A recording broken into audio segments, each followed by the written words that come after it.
Okay, before we talk about Pitch Black, good morning, everyone. I have to mention that I did watch the director's cut of Riddick, and that is me, your host, Diego Crespo, along with my co-host, Matt Garingo. Hi, that is me. Yeah, I didn't tell you I ended up watching it. I said I was going to, but there was always a chance I wasn't going to, and Mhm. I did, so I have some thoughts. It's one sentence. You ready? On the director's cut of Riddick. Mimic. Oh, Mimic. All right. You know what? We made a mistake of doing two movies back to back I that know. A, both have director's cuts, and B, both have very similar words in the title. Yeah, yeah. All right, tell me about the director's cut of Mimic, our previous episode. Yeah, it is totally like better in the sense that Yeah, you can feel more of the apocalyptic like dread in yeah. the air of that movie. Like there is clearly an attempt at making something grander than a Then what mutated it Bugs is. movie. Yes. Yeah. And that is Speaking of absolutely a which, the strength. Chronicles of Riddick. Yeah. We'll get there. I just want to say I still don't like it that much. Okay, But it is fine. not a bad movie, and it is better than the already not bad movie that most people have seen in the theatrical cut. So I just want to give it its credit It's, where it's due. That was all. has this been the rare Phil Blockbuster season where it seems like I'm liking more movies than you are? Yes. That's strange. That is so strange. Now, do you think that's going to happen today too? Um, I don't know. I didn't. You know what? I didn't bother to look up what if you had written anything about the Chronicles of Riddick because I kind of I wanted don't to think save it I've for next. written anything about the Riddick trilogy. I saw you had a post for Pitch Black because I kind of wanted to see what the vibe of Pitch Black was these days. That's a strange little movie. It is. I think people are like, I think people are generally fans of Pitch Black, like the whole trilogy. But I think Pitch Black is kind of the one people are like. That's the one that's like the fucking business. And I do really like Pitch Black. I mean, we can kind of talk about the whole trilogy while talking about Chronicles of Riddick. Although fucking Chronicles of Riddick has a lot to talk about. No, yeah, we got a lot. Although I don't know how much because it's like one of those where like I don't know if we both I don't know if we're gonna talk about the plot that much. Like it's more just a lot of things. Yeah. Um. Because I think similar to there's been a lot of weird that I just did not expect of overlapping themes in our episodes. Because this contains kind of what the Final Fantasy thing had with just the plot itself is very simple, you know, Mhm. and it maybe how it conveys its plot is not, which is either a flaw or kind of what makes the movie interesting, depending on how you look at it. Yeah, so from the top, Vin Diesel's Dune, excuse me, Chronicles of Riddick, Hey, directed by David Twohy, returning to write and direct the sequel to Pitch Black. Will also eventually return to write and direct the third entry, Riddick, that came out in and 2013, the allegedly in the works fourth one. along with a spin-off series. Right Did now, you? they're working on a spin-off Yeah, did you know series. about this? I don't know. No, There's something. hadn't heard anything. Yeah, so I'll mention it right now, just since I brought it up. David Twohy is working on something called Merc City, so I'm Mhm. assuming that is related to the Riddick stuff, All right. because half the people in these movies they call mercs because they're mercenaries, and Yeah. when you're 13, the word merc sounds really cool if you play a This lot of is Call of this Duty. is peak just 13-year-old. This is that's what this movie Mm-hmm. is 13-year-old. All these ideas sound cool. Although another overlap, as speaking of spin-off, is that the people who worked on Final Fantasy and Spirits Within, I talked about working on The Matrix. Yes. There is a short animated it's listed as an OVA, which I find very funny. um, Chronicles of Riddick Dark Fury, which is a short that's supposed to explain what happened between uh, Pitch Black and the Chronicles of Riddick. And it is done by the guy who worked on who created Aeon Flux. Yes, Peter Chung. Yep. And they also did a short for the Animatrix. It's all coming So together. It really is. The only one that oddly I don't think we found any overlap with is the Last Action Hero. Yeah. But I think we might find it today. Oh, you think so? It'll be my way to criticize Last Action Hero more, but I think we'll find it. No, no. Okay, before we get into it, I just have to say, I know it seems a little like scattershot. I tend to be scattershot on here, but it seems like even more so today that I brought up the entire trilogy when talking about Chronicles of Riddick. Pitch Black and Riddick are generally standalone like action horror thrillers, right? Like there's elements of horror in Pitch Black. Riddick not so much. It really is like Well, an that's adventure thriller. Um, yeah. the genres are very different from what goes on in Chronicles of Riddick, which is like a full on sci-fi epic. Hmm. Um, and I find it fascinating that like a sequel like this wouldn't get made today. If you make Pitch Black at like a Blumhouse or something, right? They're Hmm. not gonna finance Chronicles of Riddick. They're gonna Yeah, it's not finance gonna be like Pitch Black 2 Dark Ascendance or whatever. yeah, they're not gonna be like get bigger with it, you know. Yeah, and But not you know just what might bigger, be? but fucking this is a huge movie. No, it is. But you know what might be the exception to that rule? What? Happy Death Day 2. Oh, kind of, but it doesn't get that much It's bigger. I it get what you're still saying stays, though. but it still stays in that horror pocket, right? Like it is Yeah. still technically a horror film, but it is it's very different than the first Happy Death Day, and B, it gets bigger, which isn't what normally happens in like a Blumhouse style sequel, you know? Like Yeah. sometimes they get bigger, but even when they do it, like you don't always feel that it's bigger, you know? Yeah. Like the other ones might be like The Purge, but they never really stray from their formula, you know?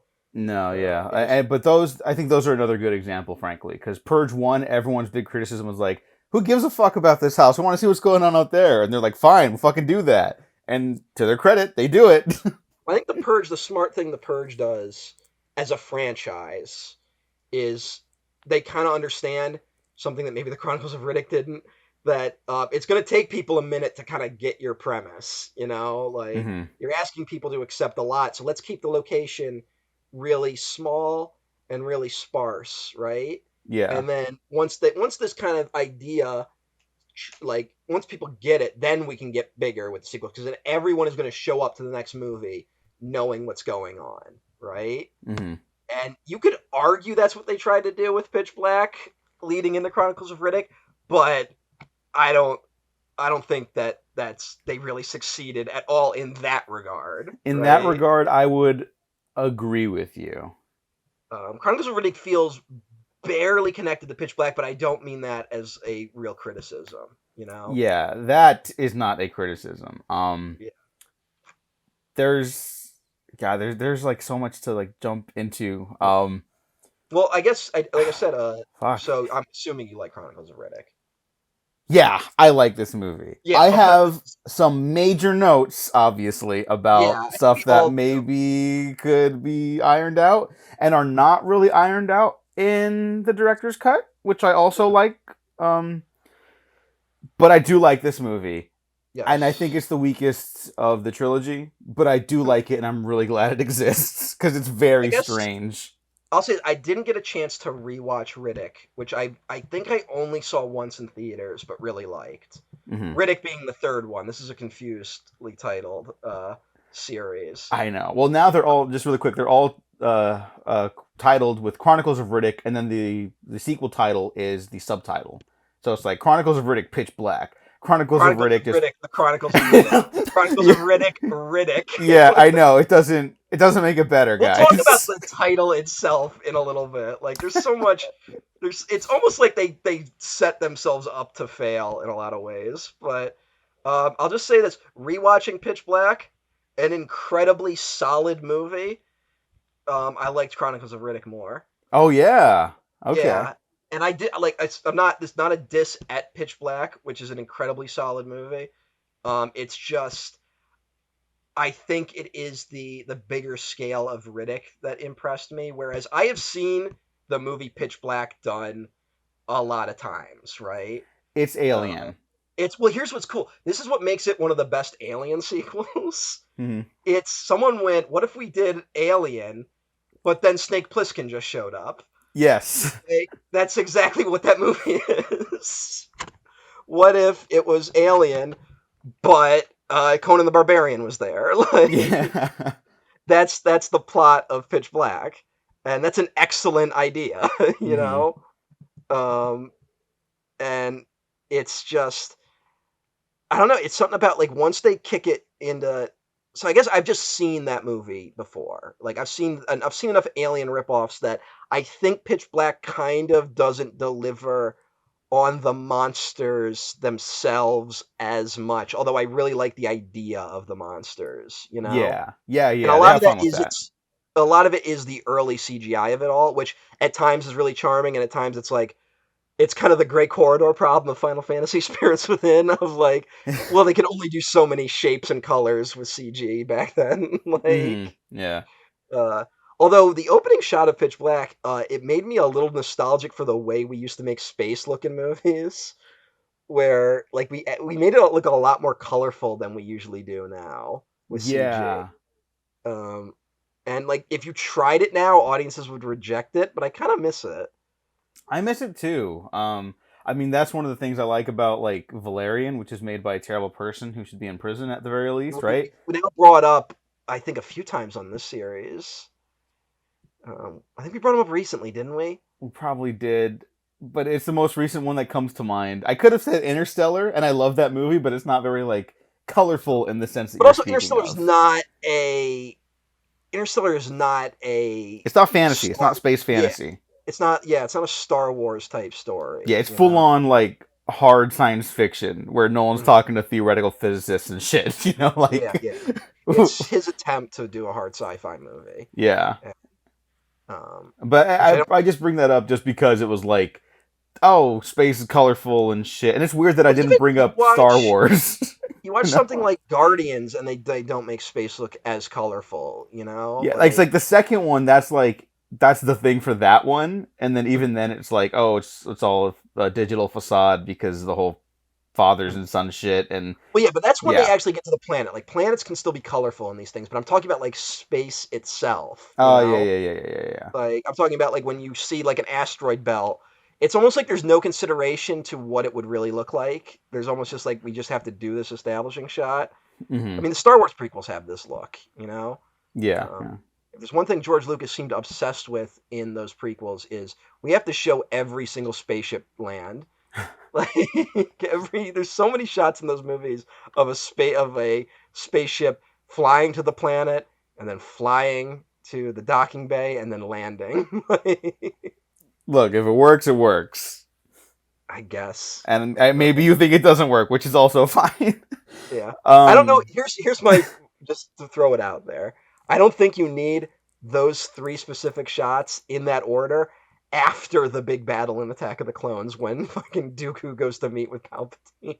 maybe not. Yeah, There's just sometimes you're like, you don't need it, but hey, guy has his what he likes. Lucas yeah, likes what he likes. yeah, and I'm sure David Towie was probably very inspired by Star Wars as well. Mhm. Um, Although a lot of this franchise seems very pointed in avoiding Star Wars cliches, yes, which is, I think, yes. the appeal of them is that they don't feel like Star Wars in any capacity. Yeah. And obviously the Alien mention, I gotta mention David Towie's background with that franchise, which you Yep. talked about way back when with the Alien 3 episode. David Towie's one of the guys who did a draft of Alien 3. Mm. I think everyone in Hollywood did a draft Yeah, of it seems Alien like 3 at that everyone like point. did something with Alien 3, Yeah, which might explain that movie, believe it or not. and I believe he had the prison planet stuff. Mhm. That was one of his drafts, which winds up in the movie, but there's so many versions of it. I don't even know if he's credited officially or Yeah. whatever. But it's very clear that that is the version that he was attached to, because all these movies kind of have stuff with that, like Yeah. the Well, that's what hard was weird. edge, Remember like prisoner stuff. what felt weird about Riddick, a movie I really like, is that it felt like them trying to get Pitch Black correct. You know what I'm saying? Like Hmm.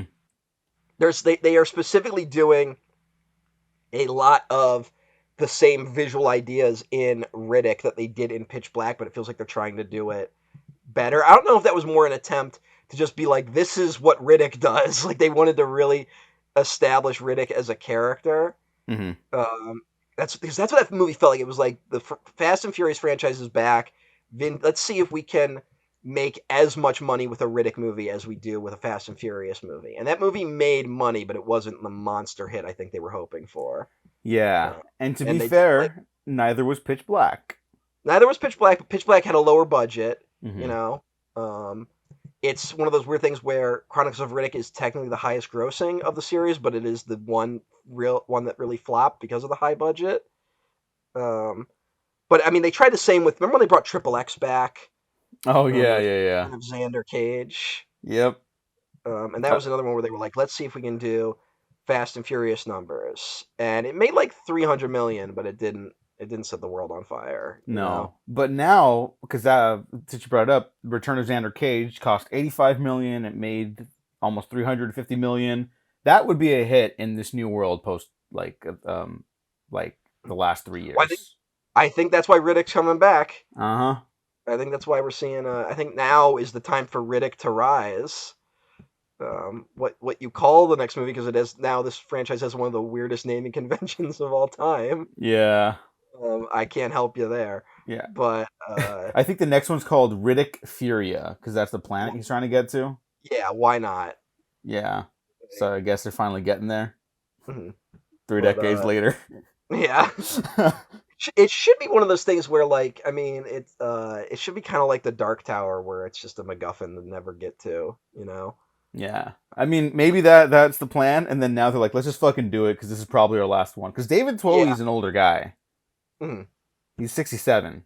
Yeah. So, and I'm sure maybe Vin Diesel would like to do it without him, but David Twowie seems to be It the seems to guy. be the Like, yeah. yeah, he seems to be the guy for this. Like Fast and Furious, as much as I love the ones pre 8, and I do like 9 a lot too.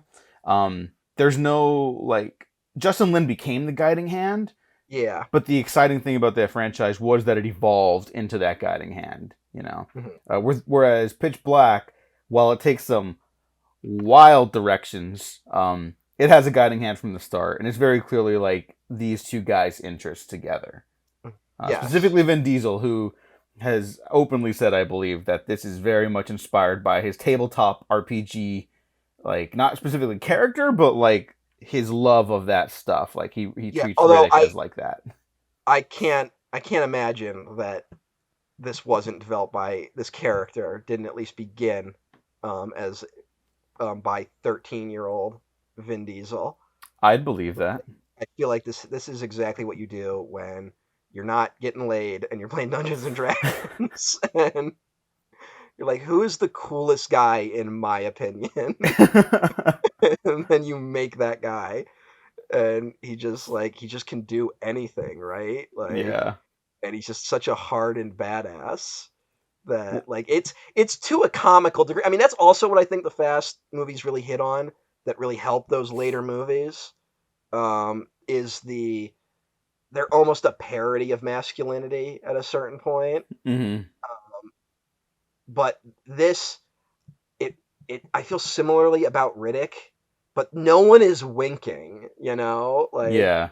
Riddick is comically a badass in this series. Like he's comically a hardened badass, and it's hysterical, but also like great at the same time. You know, Yeah. like you put him anywhere, he can figure out what to do. Like, and that's what's great. And I think that was what was missing from the Last Action Hero in terms of uh developing whatever the fuck his character's name was in that. Jack Slater, Yeah, exactly. bro.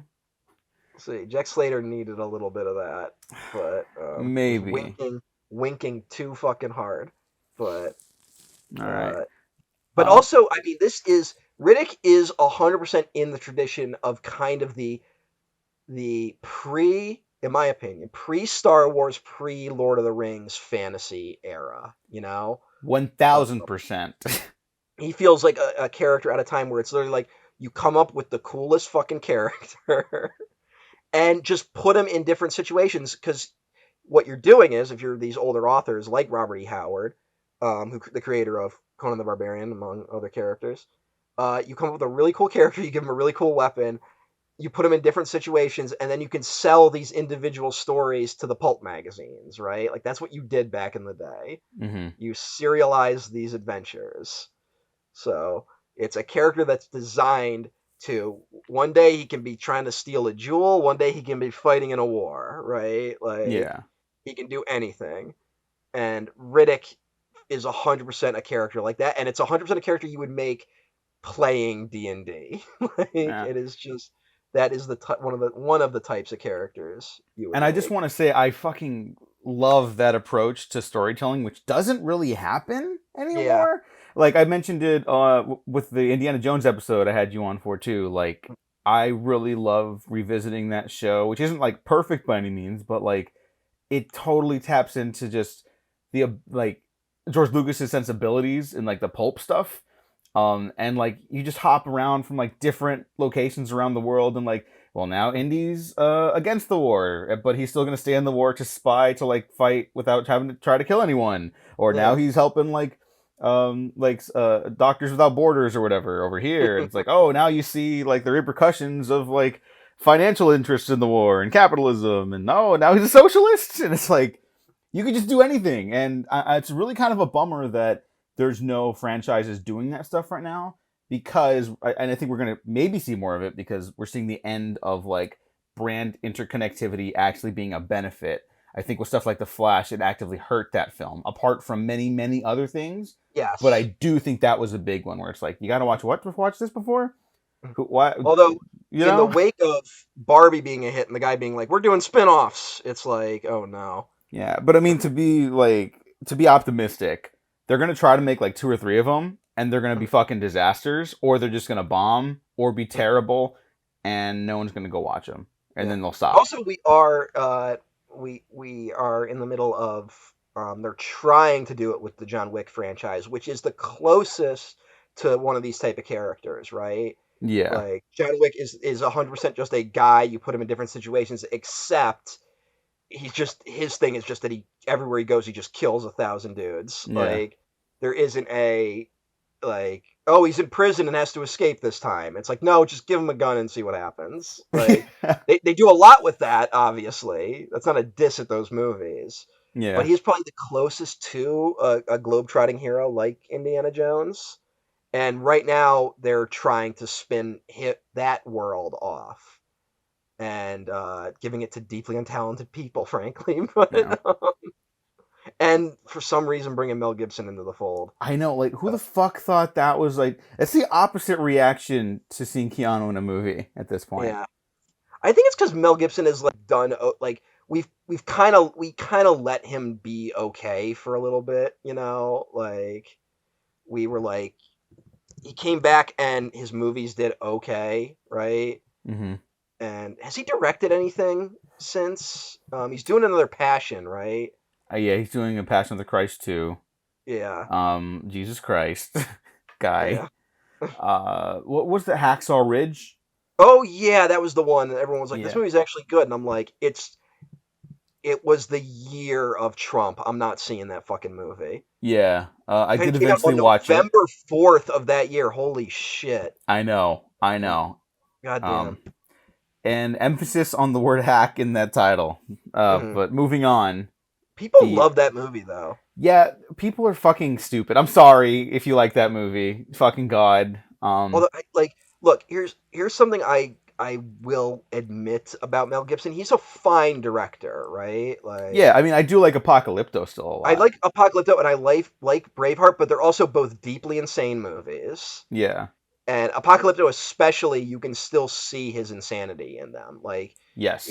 it's not something where it's like, oh, he can kind of keep a lid on it. It's like, no, it's all over his work. Mm-hmm. And yeah, it looks like he was kind of in the where Bruce Willis was, where he was trying to do as many movies as possible because he did. It looks like he did like 10 movies last year, Mel Gibson, and I've What never the heard of fuck? any of them. Yeah, What? yeah. One, two, three, four, five, six, 7 movies last year. What the Yeah, fuck? you haven't heard of any of them. Father Stew, I guess, is the one that like people kind of heard of, the Wahlberg movie. Oh, that makes sense because him and Wahlberg are buddies. I Yeah, but can't imagine Wahlberg is also why. like one of those guys where one day we're gonna find out like he's a lot worse than he is, even though we already know a lot about him. Yeah, I was about to say like he's done a hate crime. Yeah, he did a hate crime. Like legally, he's done that. We can say that. Now, It's I'm not also slander or like, libel. here's the thing. I'll just say this. Now, like, I'm always like, I'm willing to forgive people for their past, right? Hmm. But you gotta do stuff better in the future, and B, that doesn't mean you get to be a movie star. Yeah. You should be working at like a homeless shelter if you committed a hate crime. Like that's what you should be doing. You should try to help the world instead of being like I'm famous. But there was that window with Gibson where people were like, let's keep trying to make Mel Gibson happen again. And I mean, guys, we really like, I mean, he's in Machete too. Like he was the Hmm. villain in Machete, Yeah. and it was like okay, and like Daddy's Home too. Remember, like, uh, Yeah. and I mean, we both are like the defender of S. Craig Zoller, the a guy with bad opinions, But I don't think either of us. Do you go for Dragged Across Concrete, like, or is that where you draw a line? Because I It's draw a it's line at that really movie. it's really well made, but like I'm It never gonna watch it again. Yeah, I mean, S. Craig Zoller's a good filmmaker, but like that movie crosses a line for me. It does for me too. Like you can Uh, tell he even tries to have his cake and eat it too with that movie. yeah, And I did put it off for a while, and I was like, "Look, he's good, well but like this is not. that movie is the This is classic. yeah, I'm just asking questions. I'm open to all opinions. I'm trying to show both sides. I'm an independent. That's like ultimately like, no, you're a conservative. Like yeah, that's what Dragged Across Concrete is. hmm, Uh, but it's a shame people don't really get that because I know some people go like, well, the movie's trying to be unbiased, and I'm like, you can't make an unbiased movie. yeah, Uh, but yeah, it's weird that like someone was like, let's put him in the first John Wick spinoff, which is like, no, unless he like dies, like he better die. yeah. I think But it even looks like then, he's still in it. yeah, it's he's the second build, so I don't think that's a great sign. Hmm. But also, I mean, but like it was also like once Trump got elected, like he slowly started being like, I'm still fucked up, like publicly, Yeah, like he kept the lid on it where he was like, look, I what I said was wrong. I had a drinking problem, and it's like I know a lot of people with drinking problems, dude. They're not that. yeah, yeah, Uh, and again, if he was willing to come out, if Mel Gibson came out and was like, look, what I said was wrong. My father was a literal Nazi and beat me and taught me that this was right. I now know that no, the Jews aren't evil. Then I'd be like, okay, like we can start from there, right? hmm, But his whole thing was like, no, I was an alcoholic. I'm sorry, and that's a way of saying I still believe these things, and I'm just not. I'm just gonna keep them. I'm just gonna keep a lid on them now.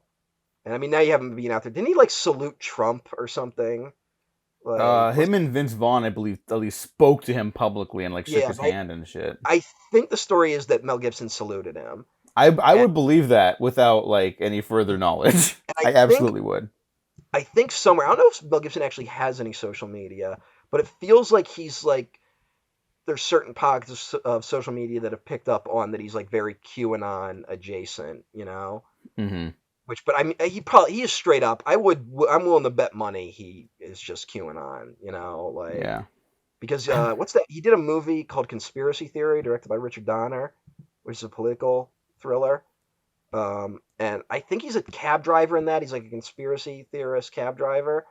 And there's a scene in it where you're meeting him where he's just kind of rambling to passengers about all these different conspiracy theories.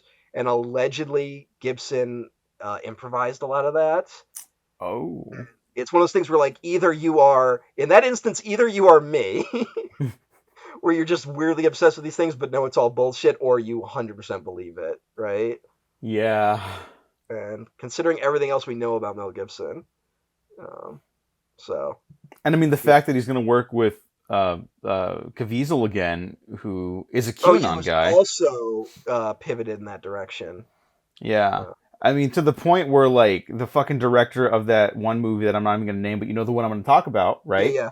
Um, he said like, look, like it's a bummer that my movie became like this political thing between the right and the left, and it's like QAnon didn't even exist when I started developing this technically, and it's like, dude, like we all know this stuff has been there. It's not like you're not gonna dig your way out of that hole, Mhm.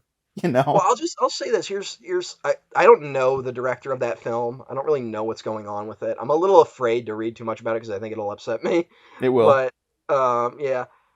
But the human trafficking thing that like people are really concerned about right now. One, like I'm not going to downplay human trafficking does exist, right? Like we're both there.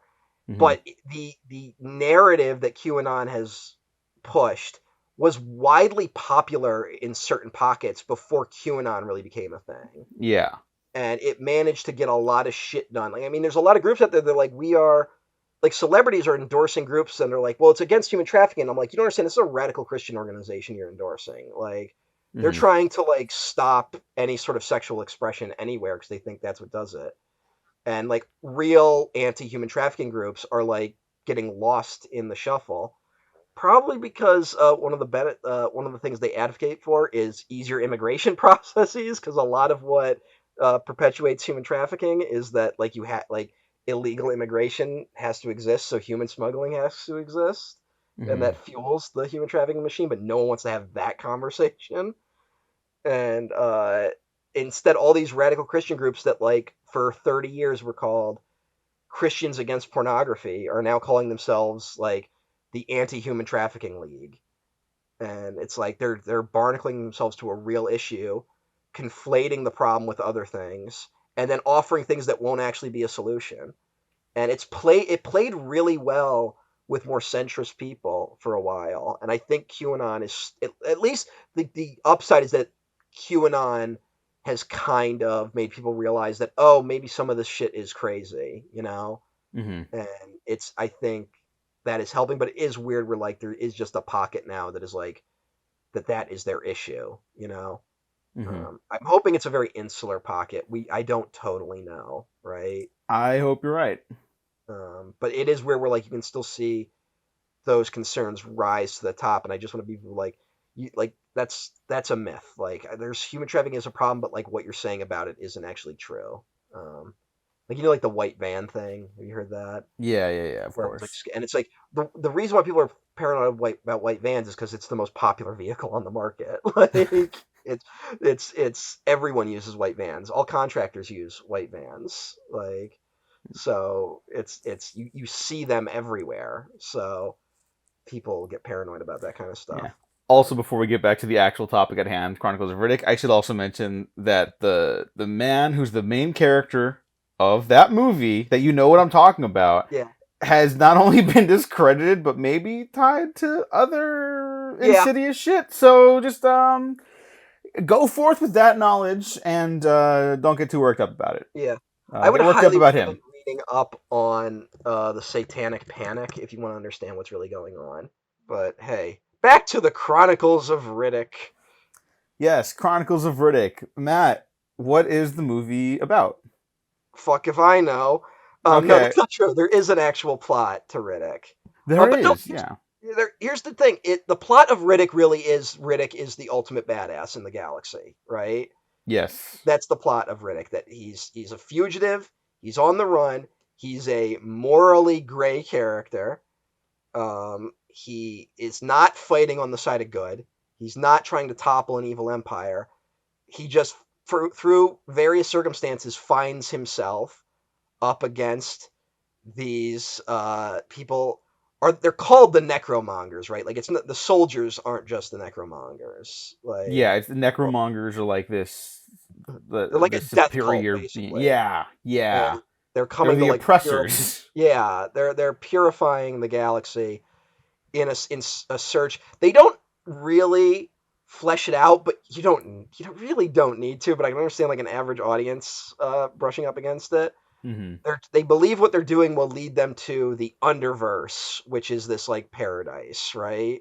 Yeah. that there's another universe underneath ours. This is what at least I understand from their thing, that that's actual paradise. That's where life is supposed to go, but it was a mistake for life to appear in this universe. So they are essentially freeing us from this universe by killing us, right? Hmm. That is, God damn it, people, stop fucking texting me. It's so that's their goal. They're basically a death cult. Riddick on the run because he was a fugitive in the first movie, correct? Yes. He was the prisoner who just happened to be on the ship in Pitch Black where they needed him because they went up against a bunch of monsters. The twist of the first Pitch Black is, if you don't know anything, is you think Riddick is the villain, but then it turns out no, there's monsters, and you need to team up with Riddick to stop the monsters and survive, right? Yes, and he That's gets the hardest line in maybe sci-fi action hero cinema outside of Ellen Ripley, where they're about to leave the planet at the end. He's like, "We can't leave," and everyone's yeah. like, "What?" Without saying goodnight, and then it's so fucking badass. It's so cool. Even though he doesn't care about anyone, they got to him with that one person, Uh and huh. he can't leave without doing something. It's that I mean it's I don't know how much I related to this specifically, but I think a lot of people when they're young can relate to like, I don't show my emotions unless I have to, and when I do show it, it's through violence. Like, Well, look, I mean, this is not maybe it is the intention. I don't know how clear it is with David Towie and Vin Diesel with the Riddick character. I think, and I think many people understand now, a genuine problem with masculinity in this country and across the world is we're taught, like knowingly or otherwise, to not show emotions very often because that's weak or whatever. yeah, I think we all understand that that's a common recurring problem in many places around the globe. And so when something like that happens, it's fucking awesome because it's yeah, like, oh, we at a young age you start to accept that that is cooler. Although Riddick was rated, I mean, Pitch Black was rated R, so I didn't watch it first. By the way, I mm. saw Chronicles of Riddick first. Well, both of these were cable movies for me. Like, I saw them on cable. I did not see either in theater, and I did not seek either out. Although my father was aware of Pitch Black. I think my father showed me Pitch Black because that's way more up his alley. Yeah, yeah. Of it just being a monster movie. And I remember that DVD or VHS cover being in Blockbuster a lot. Like I remember seeing that one displayed a lot for whatever reason. It must have been big on home video, which Hmm. is probably what boosted whatever idiot signed off on this movie. Yeah. But yeah, it's strange. It is strange to see it go from like R-rated horror movie to PG-13 science fiction fantasy film, which was filmed R. I watched the unrated director's cut, Yeah, which of the does film. have significantly more of the violence. Like there's still a decapitation in the theatrical cut, Yeah, which is like crazy. But I will say I think the director's cut, the unrated cut or whatever it is now, is the preferred version because the action's significantly less choppy. yeah, Like it's really fucking choppy in the theatrical, and to a point where I was like, I gotta watch that director's cut again. I gotta make sure I get this. yeah. Like I was gonna settle, and I'm glad I didn't again because it really fucking feels like a misfire. It takes you so out of the movie Mhm. that it becomes a real problem. But back to like the plot really quickly. Um, Essentially, Riddick kind of becomes this messiah figure to people that are oppressed by the necromongers, but also the necromongers fear he's going to be the one to like topple their empire or Mhm. whatever. And the film becomes about like a self-fulfilling prophecy, and Riddick just happens to be caught in the middle of it. Yeah, exactly. Like, uh, It's told in the least simple way possible, no, but that and is the premise. it's told as it's not convoluted, right? It's honestly carrying itself way more confidently than it should. Yeah, it's But not a David Lynch Dune situation. God bless yeah, David Lynch, but you know. it is just one of those of being like, you'll understand this, and general audiences were like, no. But it also its mythology goes kind of hard, like Yes, like the it's not like Underverse something. thing. Yeah, Like, it's very clear what that's criticizing. Like, it's like organized religion and shit, and like yeah. the fucking Templars and all that jazz. But like, that's awesome for But also, villains. a dude straight up rips another dude's soul out of his body like 30 minutes in. Yeah. And it's like, this is a new thing. And it's like, you'll roll with this, right? And it's like, I guess, like, there's a lot to this that the movie just expects people to roll with. And I can understand a lot of people not, but it rewards if you do, because that's kind of what it is. But I mean, like I said, Riddick, it's also kind of no man with no name type shit, Hmm. Um, although isn't his full name's like Richard B. Riddick, right? Like, Yeah, which is which is like such a fucking funny thing, but ridiculous. um, because like Riddick sounds kind of cool, and then it's like, oh, his name's Richard. Like, Yeah. what's the B stand for? Well, no, But because you say his full name is Dick B. Riddick. yeah, Get it? I'm yeah. not making a joke. That's if you wanna go there. I mean, hey, That is the name. but it's just kind of like, guy comes to town, he gets caught in the middle of something, right? It's just he's Yeah. also happens to be the biggest badass in the galaxy. Yeah, it's the space fantasy version of that. Yeah. But like I said, the mythology goes like really hard. It's very not relatable. And it's also set in a universe where there aren't good guys and bad guys, right? Hmm. It's not evil empire that needs to be toppled to save the good guys. It's many different factions that are all competing against each other, and there are even factions within factions that are competing against each other. And there is no obvious hero. It's just kind of like Riddick just happens to be the guy the movie sticks with, right? Hmm. Like, he's just going up against someone who just is kind of objectively evil, right? But even though they Yeah. believe they're right, it's not like they're not like trying to be fascist. They do seem to genuinely believe they're right. Um, but yeah, and it's also crazy. This comes out in like 2004, so you can see the post 9/11 influence on this movie. I'm glad I didn't. I wasn't the one to have to bring it up. I'm Well, glad it's it's my the job. it's you. I Yeah. know my fate, unlike Riddick.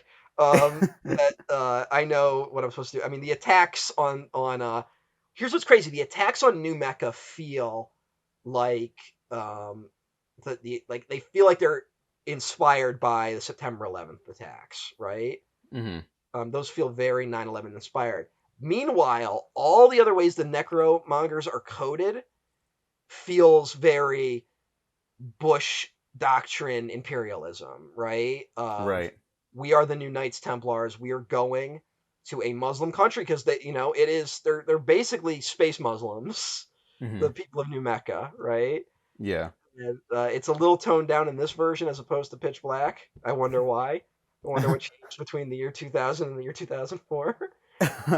But it's one of those where it's a weird mix of those two things because like they are very clearly religious fanatics. They're very clearly Al Qaeda coded in that respect, but in a lot of other respects, they are American imperialism encoded.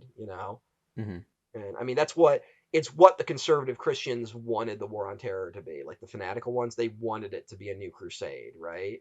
Yeah. And Yeah. whether or not the Bush administration actually wanted that, that's a lot of other debate, but they certainly wanted to use that religious fervor to further their agendas. Of course. Uh, we kind of forget that angle of the Bush administration. Hmm. And it's just crazy. This is only a year after the Iraq War. And so it had to have been in production before, maybe, but like definitely during the build up. Yeah. Uh, and If I could just touch on the production really quickly, I don't know what year, um, but they did start to develop Pitch Black, like a sequel to it. Oh, you know what? After Fast and Furious, fucking duh. And I don't know how many people know this or remember this. Vin Diesel didn't want to do a sequel to Fast and Furious. He was like, go with God. I want to fucking make more Riddick stuff, yeah. and I'll do another Triple X movie. And then he didn't do that for like 20 years. But Well, for I thought he also turned down because he doesn't do Triple X State of the Union. That's with Ice Cube, right? yeah, but he does the Death of Xander Cage. Mhm. to be But like that's fucking. way, way later. I'm just saying, in this time, he does. There's something interesting happens with him, right? Mhm. Where he kind of pops in Saving Private Ryan, right? Yeah. There's a famous someone told this story. I can't remember where, but during that Saving Private Ryan era where he starts getting work, um, he called up someone, a friend of his, and left a message on his phone, and the message was just "I'm blowing up," and it was from Vin Diesel. And he said what the message was. He just said "I'm blowing up" and then hung up. And he does Boiler Room and Pitch Black kind of back to back. He's more a supporting character in Boiler Room. That's Mhm. Giovanni Ribisi's movie. Um, but then he what was I saying? Hold on, I lost the fucking Well, thought. from Pitch Black, he goes to Fast and Furious and Yes, Knockaround Guys, which no one Fast remembers Background Knockaround Guys, Guys. Triple X, like all right in a row, right? Yeah. And he is Triple X also universe. That's Sony, so Sony does Triple X.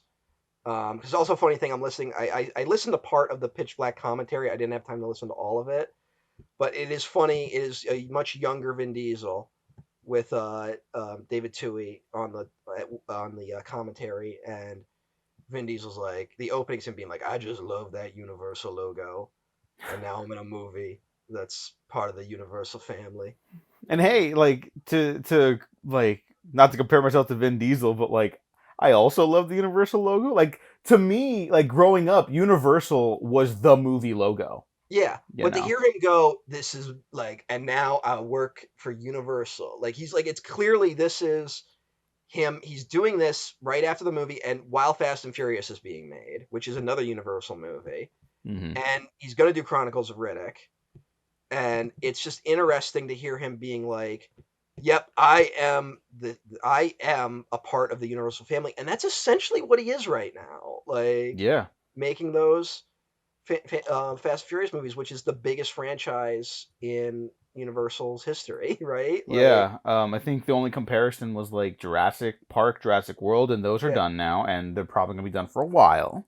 yeah, And yeah, so he is kind of the guy like saving that studio's box office. Although they got Illumination too, yeah, so I don't know. But like live action stuff, he yeah. he Live is action, the obviously. franchise for them. Hmm. And Universal, one of the few studios that feels like it's still trying to be a studio these days. Yeah. Not to give them too much credit, but they do. They take a chance on some people. Hmm. So, Well, I um, mean, they also the guys that greenlit two Dracula films in the same year. yeah, which is ridiculous. How did that happen? I don't know, but Although both, I gotta say, both movies, I think, feel like they were noted to death. Like the Voyage of the Demeter. If that movie, that feels, I feel like that movie must have had a great script, right? Like, because well, it it hasn't took been, like 25 years from yeah, first draft to screen. yeah. So I feel like changes were made. yeah, there must have been a great version in there. I feel less certain about Renfield, but Renfield at least has a good setup. Yeah, So I like the premise of both movies.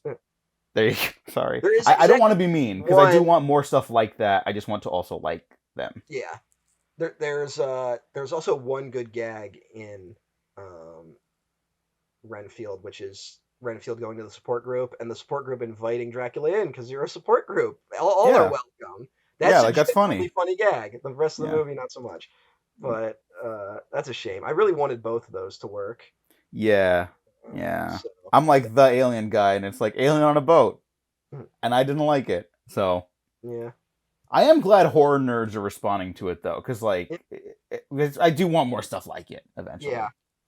yeah. It just it feels like a just a bit of a misfire. I feel like it's so weird. We still like as much as Hollywood is like maybe we should go back to making $30 million movies. It feels like the $30 million horror movie is still the challenging one to do. You know. Yeah, you know what? It seems like the because think of like the John Wick budget, the first one. Mm, Maybe action's what you can do that with. Horror, you got to either do mm. like 10 million Yeah. or Well, 25 million. it's the natural thing that happens when budgets get bigger, which is just more eyes are on it, right? Yeah. And I think horror, because of how it is, the more eyes on it, the weaker it can be. You know, Hmm. it's one where like it kind of has to come from someplace. personal, I'm not saying like in a terms of like thematic, just like if it's more intimate, that's what makes it scarier or more, effective in its Yeah. way. And when there are too many studio guys looking at it, they're gonna be like, let's let me throw. I'm not even. They're not even trying to hurt the movie. They're just like, let me add a little bit of this to it, and it starts to push it out of the horror realm, Hmm. And again, I get why they do it because you can take those gambles of just letting someone do what they want on a $10 million movie, right? Yeah. Like that's a worthy gamble. It's like the script's fine. I don't need to keep my eyes on. Once the budget gets bigger, you got to keep a closer eye on things, and you can't really afford for it not to hit. So I don't know. It's a Yeah. shame. I wish it had done better. Even I if it just was want to say good. I want to give a shout out to producer Mike Medavoy, who did produce Lost Voyage of the Demeter. I don't know how long he was on that movie. I got to listen to him talk at a post screening Q&A, and I didn't realize I was in the room with like a Hollywood legend. Yeah, Mike Medavoy. You didn't know Mike Medavoy? The name just like fuck the slip by, and then he doesn't look like someone I've seen before. Um, and he's a guy who clearly loves movies. He comes from Yeah, the era when they made movies to make movies, to try things out because it sounded interesting. yeah, And I hope he's not the last of a dying breed, is what yeah. I'll say. Same. I mean, didn't he start in like Orion? Like, I think so, yeah. you know what? He started. Well, He's the fucking co-founder of Orion yeah. Pictures. Well, here's something. He actually, I'm wrong. He will come up again because he was senior vice president of United Artists during its golden era.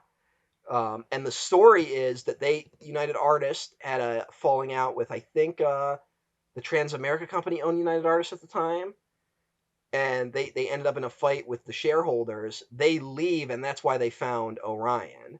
That's where Orion comes from, Hmm. and they have that great run at Orion, and then Orion kind of goes bankrupt, right? Yeah. Then he becomes the chairman of TriStar during a fairly good era, but not like amazing. But he definitely has the old school movie producer attitude, right? Yeah. Like he's definitely that.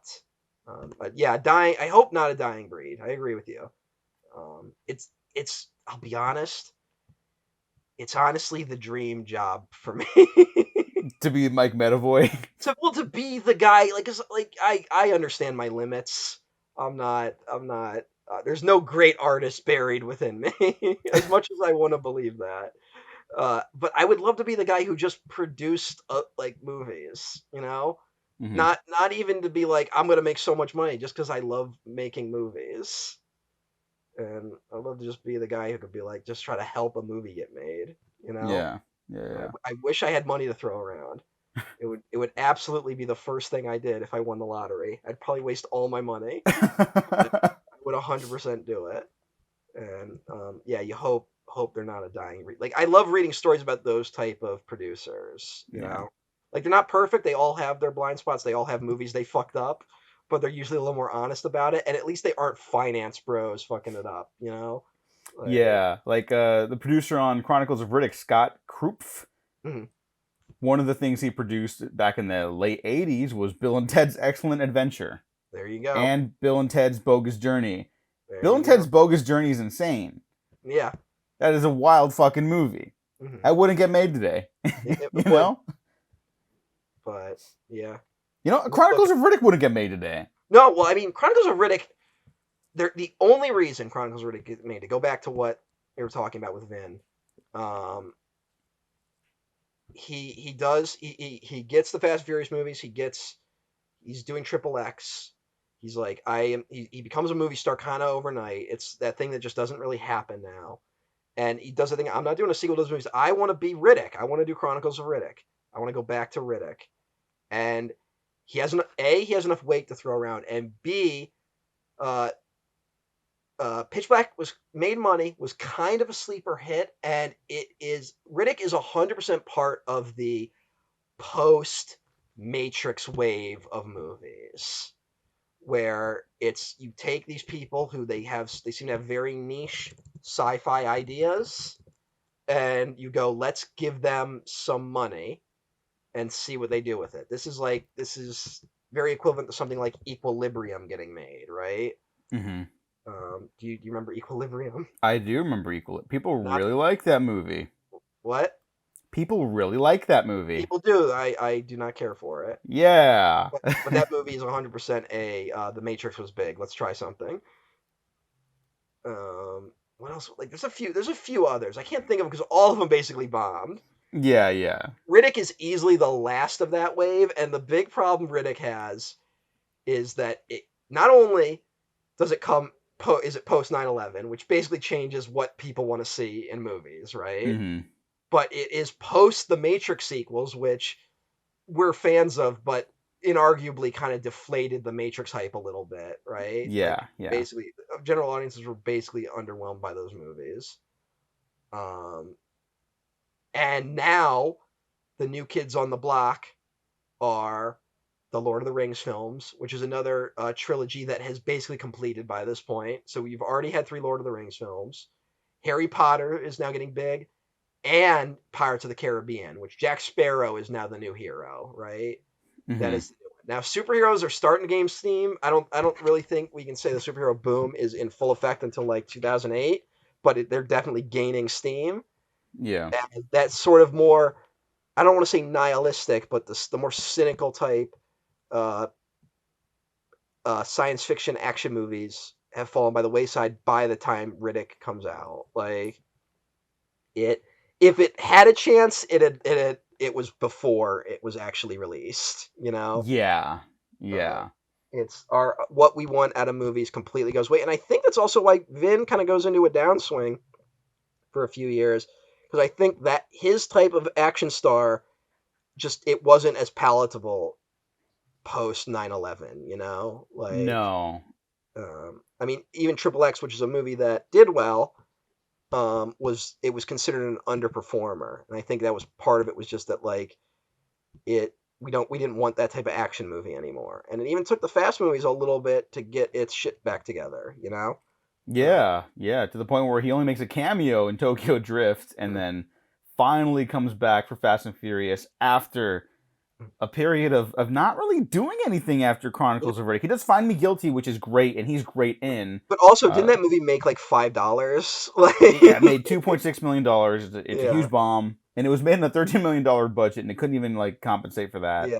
But that's Um, that's also a movie where like I'm a kid, I know who Vin Diesel is, right? Like, yeah, because like he was he was so big, I knew he was. And then there's the pacifier, which is directly targeted towards kids, right? yeah, yeah, yeah. The pacifier, there is. I barely remember that movie. The only thing I really remember is that like there's a scene where he drives the kids to school, and because he's a Navy SEAL, he drives like a maniac, right? Like that's the joke. The other gag, it's not even a gag, but there is an insane subplot in that movie with Brad Garrett, who is the vice principal of the school, and the older son at the school in the family is kind of troubled, right? Like Hmm. he's got some problems. The vice principal, if I remember this correctly, I could be misremembering this, but this is what I remember. The vice principal finds a swastika in the kid's locker. What? Yes. And is like, "You're expelled. You can't have this on school property." And Vin Diesel has to come in.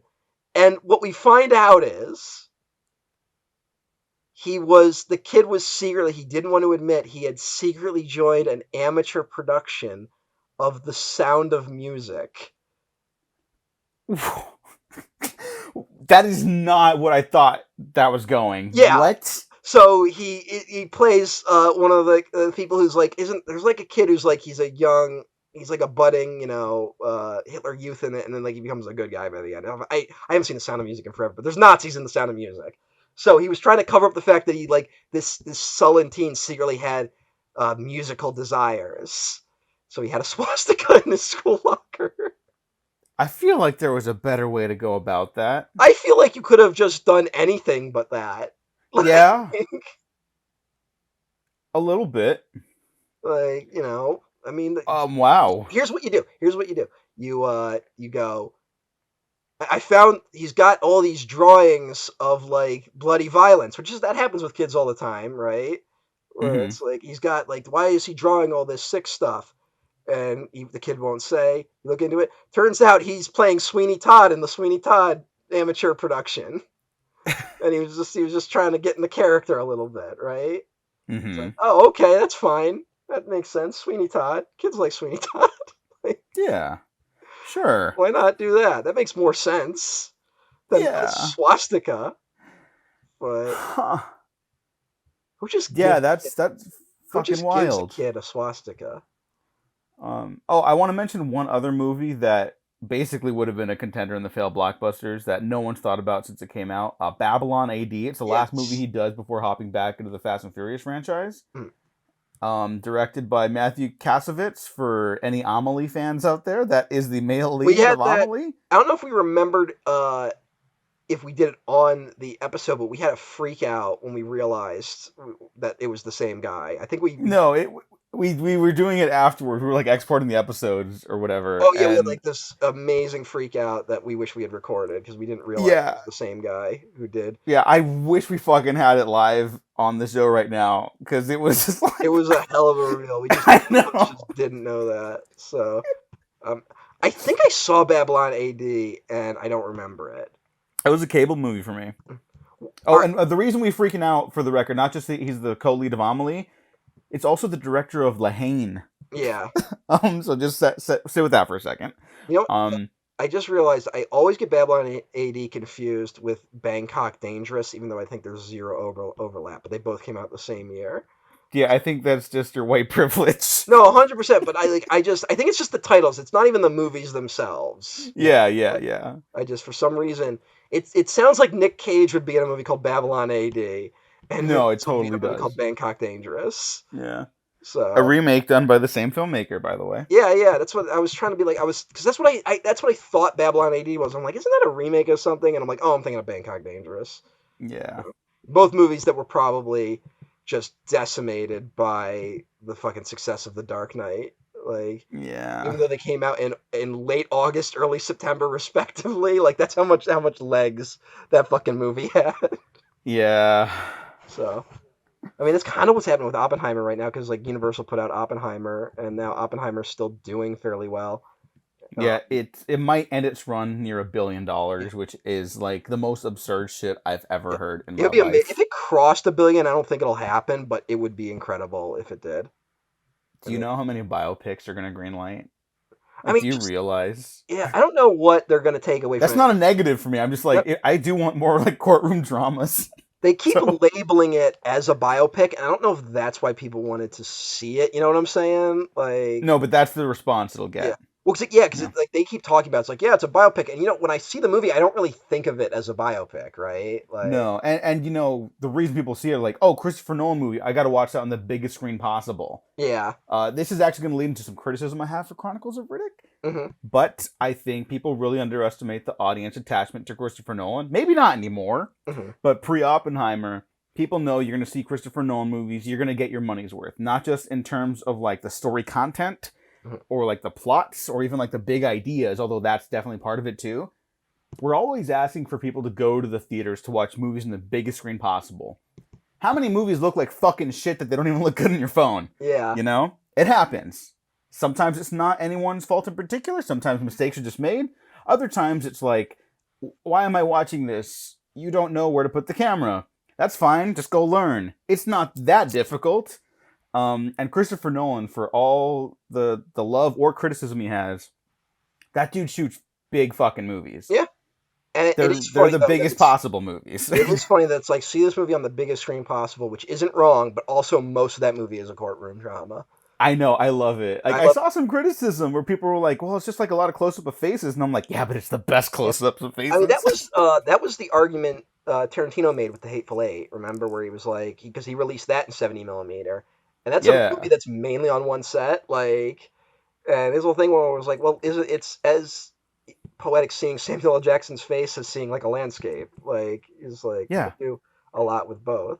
And yeah. Everyone always says like the most like interesting thing you can shoot is the human face, but the moment you get a bunch of close ups in a movie, it becomes a problem. yeah, like why are you doing this? Yeah, so I bring that up not because I loved Oppenheimer and I've not stopped thinking about it, even though it's still not my favorite Christopher Nolan movie. Um, because I think Chronicles of Riddick suffers a little bit from David Towie's evolution from shooting something like Pitch Black, which is a lot of close-ups because it's a smaller scale movie, and Chronicles of Riddick, which is a big, expansive movie, but sometimes doesn't feel like it. Yeah, sometimes he It's a lot really of gets it. mediums and a lot of close-ups. But sorry, go ahead. There's a couple of shots in it that like really get it. Like there's a couple of really good sequences of like the necromongers like arriving on the planet and stuff that I feel like really works. And then there's others where it's like, okay, like he just did it. It makes me wonder. It's one of those where um some I wonder like maybe if he was given more money, more time, he could have done a better job. Because there are flashes of better direction, and then there are others that feel like, like the movie's kind of pasted together with more basic medium shots, right? Yeah, it feels like it's a little coverage busy. Hmm. And it's not like they're hiding. I'm sure that some of it is hiding because this Yeah. is a big budget movie, but everything has a limit. But the sets and like the scale of it, like it's all totally there. Yeah. And I feel like he just, yeah, maybe you're right. Maybe he didn't have the time or the money to Just there's enough just moments get that wider stuff. actually did work that make me go like maybe if he had the time he could have done this, but I don't know. Hmm. Because Yeah. as much as I like Pitch Black, that is such a like scrappy movie. It's not really a triumph of directing. It's just No, no. very scrappy. Where so Riddick, it felt a little better in a lot of ways. Although he clearly too he has ideas about how to shoot action that don't seem very common these days. Hmm. And maybe that is for a reason, but it seems to be his style, so I don't really want to brush up against it. Although watching both these movies back to back, you know who I think should have done these movies? I actually don't know who you're gonna say. John Carpenter. Oh. This feels like the natural extension of where John Carpenter should have gone. You know what? Because Yeah, I Riddick could is see a that. Snake Plissken type protagonist. Oh, he totally is. Yeah, Escape from Furia. Yeah, exactly. That's Like this feels like where John Carpenter's going now. John Carpenter clearly didn't have a great grasp on CGI, at least when he did yeah, Escape from LA. That's for a lot of reasons, but who knows where he could have gone with that stuff. And yeah. I always He wonder. gets a That's the thing little where, like, when I better look with at, Ghost of Mars. I always think of Peter Jackson and Sam Raimi, where they were both horror guys, and then they both got franchises in the early 2000s, right? Hmm. And that was the path, because at that point, if you're an older horror guy, you either found a franchise or you just disappeared, right? Like all Right. the 80s horror guys basically stopped then. And I was like, well, what is the franchise that Carpenter should have done? And watching Riddick, I'm like, he should have done these Riddick movies. Like it's Oh, David Toohey. He is 100% the guy to do this material. Like it is everything that he does, including Big Trouble in Little China, in terms of not bothering to explain what's going on.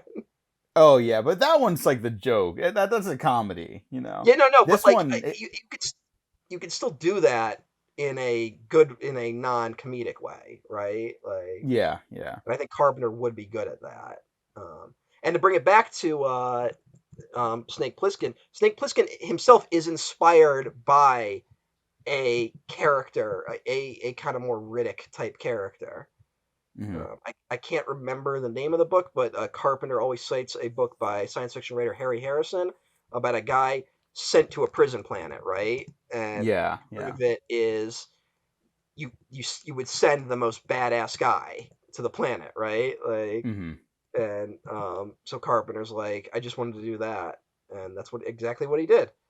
And it's honestly, I'm starting to realize how much I just like this stuff. I've been so drawn to older Pulp Fiction type novels, not just like crime Hmm. novels, but like specifically science fiction fantasy, where it is written in that style of just like, here's some cool shit, and then like they accidentally get subversive sometimes, as opposed to the post Harry Potter, every writer trying to build their franchise and universe, right? Like Yeah, yeah. there is something very engaging about. I mean, I think it's also why I'm rereading Berserk. I mean, Guts very much started as a character that's like, let's just watch this guy fight monsters, like let's I just give really got to get into Berserk. you will like it. You 100% will like Berserk. And then like later, the author was like, well, what if I actually started exploring why this guy is the way he is? And it's the darkest shit you can imagine, but it's Hmm. it's really good stuff. I mean, I think that is sort of like the hat trick to really great franchise is at least. Like maybe in hindsight it works better, but Pitch Black jumping to Chronicles of Riddick, like at the time, it's like what the fuck, you know. Um, but even something like sorry to fucking bring up Marvel, but like Guardians of the Galaxy, okay. Rocket Raccoon, everyone loves Rocket Raccoon in that first movie, and it's like, oh, this guy's got some problems. I wonder what that's about. And then after this summer, everyone's like, oh my god, Yeah. like you can expand that after you establish like this character in a world that already exists. Well, it's You a know. big problem with the IP era we live in is that like you either find an IP or you have to kind of make one, right? You Mm-hmm. have to make it so these guys go into it with the idea that they're making a franchise and they don't bother to make that first movie. Like Pitch Black could be a standalone movie at the end of the day, right? Like Yeah. Yeah. it's very clear that Tui has thought of the world they live in. There's all sorts of references to things that they don't explain. He knows the exact right level of touch for a movie like Pitch Black to be like, look, it's a space type future.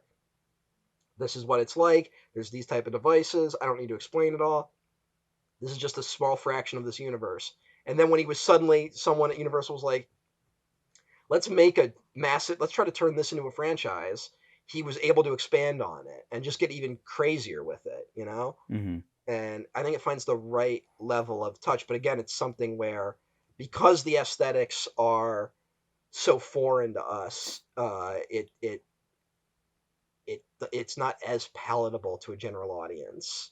Um, I think it does a fairly good job though with all the different weird terminology it's throwing around. You know? No, I do too. And I want to say this isn't like the complete antithesis of this approach because I do think maybe some of the reasons it struggles to rise up to Pitch Black and Riddick level for me. I think Riddick's the best one, by the way. I Yeah, really really like Riddick. I want to rewatch Um, it. Um, yeah, I think Twoe's like evolution as a director, like it really shows. The stuff I'm criticizing here, I don't really have that problem there. mhm. But anyways, like the whole idea of like I got this really fascinating. I'm building this lore bible for this story I'm writing, and that's always fun. And I've definitely talked about this before and criticized it before. But it is something everyone kind of does when they get really excited about an idea they have in their head, like a big idea, you know. It's like, and this will tie into that, and this will tie into that, and it's like, great. Where's the starting point? Yeah. What's the What actual is that story? one story we're gonna start with? Though, let's do that too. It's important to do that one first. I don't know if you have this with me. Like I have that just as someone who writes a bunch of fucking nonsense, who's been writing a lot more lately. I've been really happy about it. Uh, Yeah. but I have that thing where I'm like, oh, I have a great idea for like a premise, right, of like a world and stuff, right? Mm-hmm. And I'm like, that's pretty interesting. I don't have a fucking plot. Like I don't know what the in is. I don't know where I'm going with it, and I kind of just have to like sit with that idea until I can think of until like one day I'm usually just like, here's like an interesting story. You know, it would fit with that other thing I thought of like fucking a year ago, you know? And Mm-hmm. once those two things click, I'm like, okay, that's it. And then I just do that. So, uh, Yeah. I mean, Yeah. That's a good way of doing like it. some people just, they go, I have all this lore and I'm just going to dump it on the audience. And then I'm just going to do Star Wars again. Like it's just a hero's journey. And it's not that interesting. And Riddick is interesting because he's an unwilling participant in a lot of this stuff, and there is no outsider character to what's going on who you can explain everything to. You know, Mm-hmm. Riddick's almost an expert on everything he comes across. Like it's fascinating. Um, Yeah. Again, he's the biggest badass. He knows everything. He knows what to do at all times. Somehow it's not boring to watch. yeah, Like well, really, because he's that can not. be really fucking boring. It can be boring if the guy is just constantly winning. He's not constantly winning, you know? Like he gets anytime he does win, he ends up with another problem, you know? It's part of why a fugitive character is so engaging because it's like, okay, you got away, but you're still a wanted criminal, right? Like Mm-hmm. so you still have to you still have another problem. So you can win, but you're not winning, you know? Like you haven't Yeah. achieved victory, which is I think what helps with. Whereas some other, although what is the bad version of the ultimate badass character? I'm struggling to think of one off the top of my head. I think we've been saved from that for a while. We've been spared. I think so of that for a too. while. But I can't like I'm trying. I've been trying to think. I mean, like I guess like someone like a Steven Seagal type character, Yeah, just not engaging at all. they have like no charisma. Like who are the, like really unengaging action stars? Um, I mean, Rambo kind Um, of evolves into this, like where I'm sorry, which one? Rambo Rambo. started more grounded, and then by the second one, he's just like blowing people away.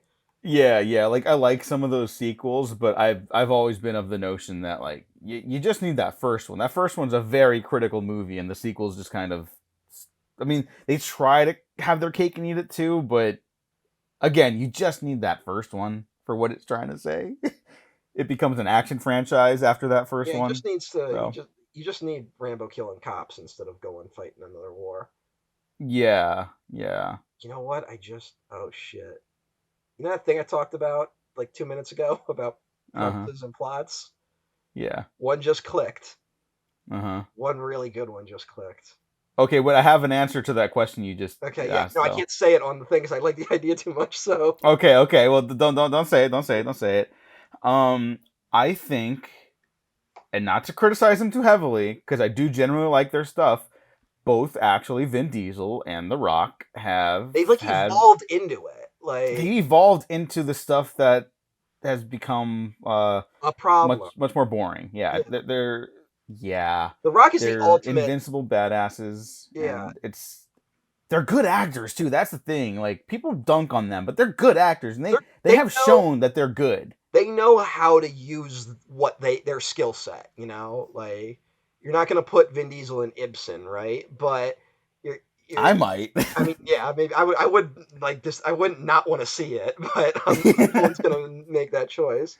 Um, I got all right in Hamlet. Who is he? He's Hamlet.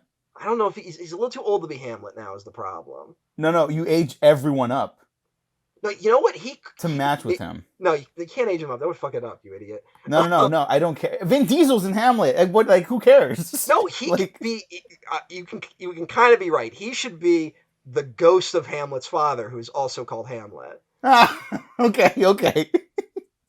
He could totally do that. No, and you know what? Because that'll be mostly a vocal performance. Like, Well, yeah, he's got that that's his voice, so he's a thing. ghost now. Like, Yeah, that's his thing. yeah, Oh my god, yeah. let's do it. Let's get him on the phone Yeah, right fuck it. now. Yep, I got an idea. Get me Vin's number. Vin, we want you to play the ghost of Hamlet. Who's playing Hamlet? Fuck if I know. Yeah, but you got to play the ghost of the father, You Hamlet. gotta play the ghost. We should just do. You know what? We should just do what Branagh did with Hamlet, but instead of stacking the cast with like actually good actors and Jack Lemmon, Jack Lemmon's a good actor. Why do you hate Jack Lemmon in that? He's just bad in that movie. He Oh, just doesn't really get it. But we just stack it with like action stars. Why not? this would yes, yes. I don't know who plays Hamlet in this version though. We don't have a young action star really. I think we're getting there. The next generation will be popping up. See, the problem was, and this is what Vin Diesel actually like thrived at in this point in his career. Chronicles of Riddick, that is like all the young action stars are just getting slotted into superhero roles, Yeah, and that's where they become the action stars. And now, and I mean, I love him as an actor, but Tom Holland has very clearly struggled to find a role that kind of satisfies his capabilities as an actor, yeah. which I think are numerous, by the way. I Although don't maybe think he would. he He should could be. be. He could be young Hamlet. There you go. I think he would work actually. Now that we have it here. With Vin Diesel as his father. Yeah, exactly. It doesn't matter. Fucking Brian Blessed was Kenneth Branagh's father in that movie. It You know what? Fuck it. Yeah. doesn't make any goddamn sense. All Like, right. There it is. so We got it. let's just do it. Like, whatever, man. All right. We got it. Action Hamlet. To bring it Yeah. back to the last action hero. We're full circle. Although, you know what? Now that I think about it, as much as like I'm like Vin Diesel is the ghost of Hamlet, you know, maybe he could actually be Claudius. And because then I'm thinking Arnold could be the ghost. He's Tom Holland's father. Yeah, well, look, it doesn't matter. It really No, doesn't. I know, but just the image of that. Yeah, it's funny, but um, we got an idea. We're fucking cooking with gas here. Let's get I someone know. with money on the line. James Cameron, it's Diego. I know. We'll talk about that later. But I got an idea. James, I know I haven't returned your calls. I've been busy lately, but now I need you. It's either that or Coppola. Oh yeah, I'm sure he's a thrill to work for. Oh, I'm sure Coppola is a really sane and cool guy. Yeah, That's what every story about Coppola says. yeah. Looking forward to Megalopolis. I mean, I kind of am, even though I'm also not. But Yeah, it's hey, yeah, he's going down swinging. Whatever, man. He'll be dead in like yeah. 2 years. The guy did Godfather. What is this? Bram Stoker's Dracula. Oh yeah, I forgot about that one. Hey, have you seen this? Have you been to the Megalopolis Wikipedia page? No, I'm scared. I guess on Instagram, Coppola posted the books that influenced the series. Okay. There's some interesting books. Do I want to know, or should I just continue with One of Chronicles of them Riddick? is by the guy who wrote The End of History about how free market capitalism is going to stand forever. Oh. He also wrote a book called. That is not saying that that's what the movie will say. You know, No, of course, of course. um, it seems to be a lot about economics. He's reading about. Um, Hmm. what the fuck is Megalopolis?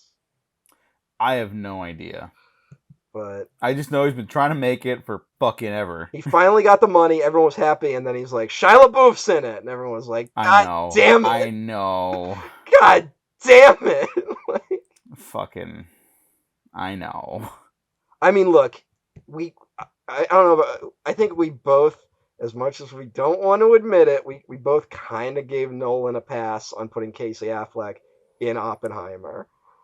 Like, we both Yeah. kind of gave him a It's. pass. Like, even I don't know if I gave him a pass yeah, per well, I se, mean, we're but not sitting here being like, "Fuck that movie," um, even though maybe we yeah. should, right? We Mm-hmm. were just talking about Nolan. We're talking him up a little earlier. It Yeah. hasn't stopped you from being Team Tenet, right? Um, but Wait, who's in Tenet? no, I'm just saying, like, if it says a lot about someone like Nolan being working with someone like that, Oh yes, so it can yes. sometimes taint someone's previous films. Mm-hmm. But No, Tenet is perfect though, so so that's fine. shit's fucked up in Hollywood. Um, Yeah. Thankfully, I don't think anything bad will ever come out about Shia LaBeouf ever again. Anyways, Chronicles of Chronicles of Riddick. Riddick. Who else is in We this haven't talked. goddamn I was movie? about to say. Okay, so we're on the same page. Yeah, we haven't talked about the cast yet. Calm Fior as the Lord Marshal. Who He's kind of the is main antagonist. terrific in this? He's great. And That dude, yeah, for some fucking reason, cannot catch a break. Like to become like a really household name, but he is great in everything. He's an Amazing Spider-Man too, and he is like a great little weaselly minor inconvenience in that movie. yeah. That seems to be his. He ends up being the minor inconvenience in a lot of movies. You know, like But he's so good at it. he's very good at this. But you know what he also is good at, based on Chronicles of Riddick, being the big bad guy. Like he's Yes. actually really good, and they put him in a dumb fucking helmet for most of the movie, and Oh yeah. it he makes it work. You know. Yeah, there was a point where I was like looking at his helmet versus the other Necromonger helmets, and I was like, so is the size of the helmet like determining their power standings Yeah. in like their military or whatever? Because he's got the biggest one. Everyone else has like moderately smaller ones. But you know what? Here's something that like this is why movies will never imitate life correctly. If you look at history, the rulers of most nations were given the dumbest hat. Like you look, Chronicles of Riddick is so fucking ahead of its I time. know, but it's like you look at what they would be like. Here's what the guy who runs this whole operation wears, and it's like the goofiest fucking oversized hat you could imagine. But that's the way of signifying he's the important guy in the room. So yeah, he's great. Yeah. Uh, Keith David returns from Pitch Returns. Black. Yep. Yeah. Yeah. Not in One it of the only enough, survivors. unfortunately. But No, he's no. good in it.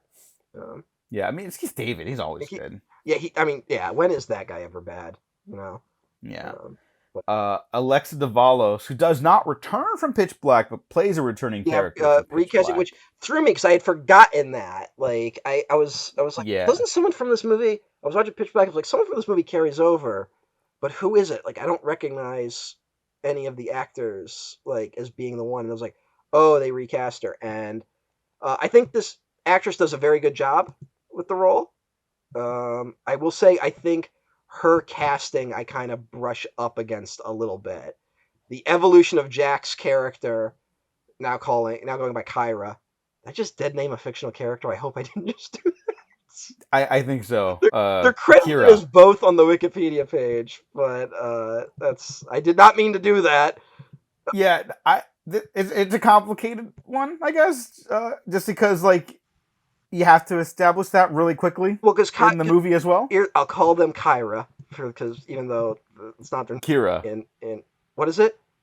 Isn't it Kira? Kira, whatever. I don't always say names correctly. Um, That's fine. here's something I know in my brain. I think other people have this problem. It's an embarrassing problem to have. I know how to say the name Deborah. When I read it, my brain says it differently. I don't know why. It Hmm. wants to pronounce it differently, and I know it's wrong. And I keep telling my brain to stop doing that. It does it every time. So when I read a name, I say it different than if I just repeated it, from someone saying it to me. Yeah. Um, but that character is a child in the first Riddick, right? Hmm. And they are in that they actually do a good job as disguising that character is a boy that is revealed to be a girl, right? That was traveling as a boy to like be safer when they were traveling across the galaxy, right? Yeah. That's the gag there. They have a very a gender fluid look as a result in Pitch Black, um, and then in here they're just kind of the sexualized female character, Yeah. And there's also now like sexual tension between them and Riddick. Hmm. And Okay, I'm glad it wasn't just me that felt that because no one seems to really bring that up in this I movie. think it's because some people maybe only really they watched Riddick first, and it because it's a different actress. I think that does it a little bit. And I Yeah. almost wouldn't have this problem if it was a completely original character.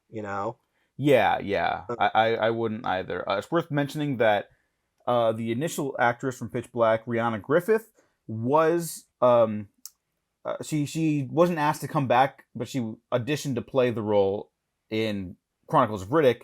Vin Diesel apparently backed her, and it just says that on here on the Wikipedia, Griffith was told she had to toughen up for the role, and I don't know who told her that. There's no link to that, but that despite using the aid of a kickboxing trainer, she only had 3 weeks to prepare, and she didn't get the role because I guess they didn't think she was tough enough. Yeah. Now I'm curious if it was tough enough or something else. Yes.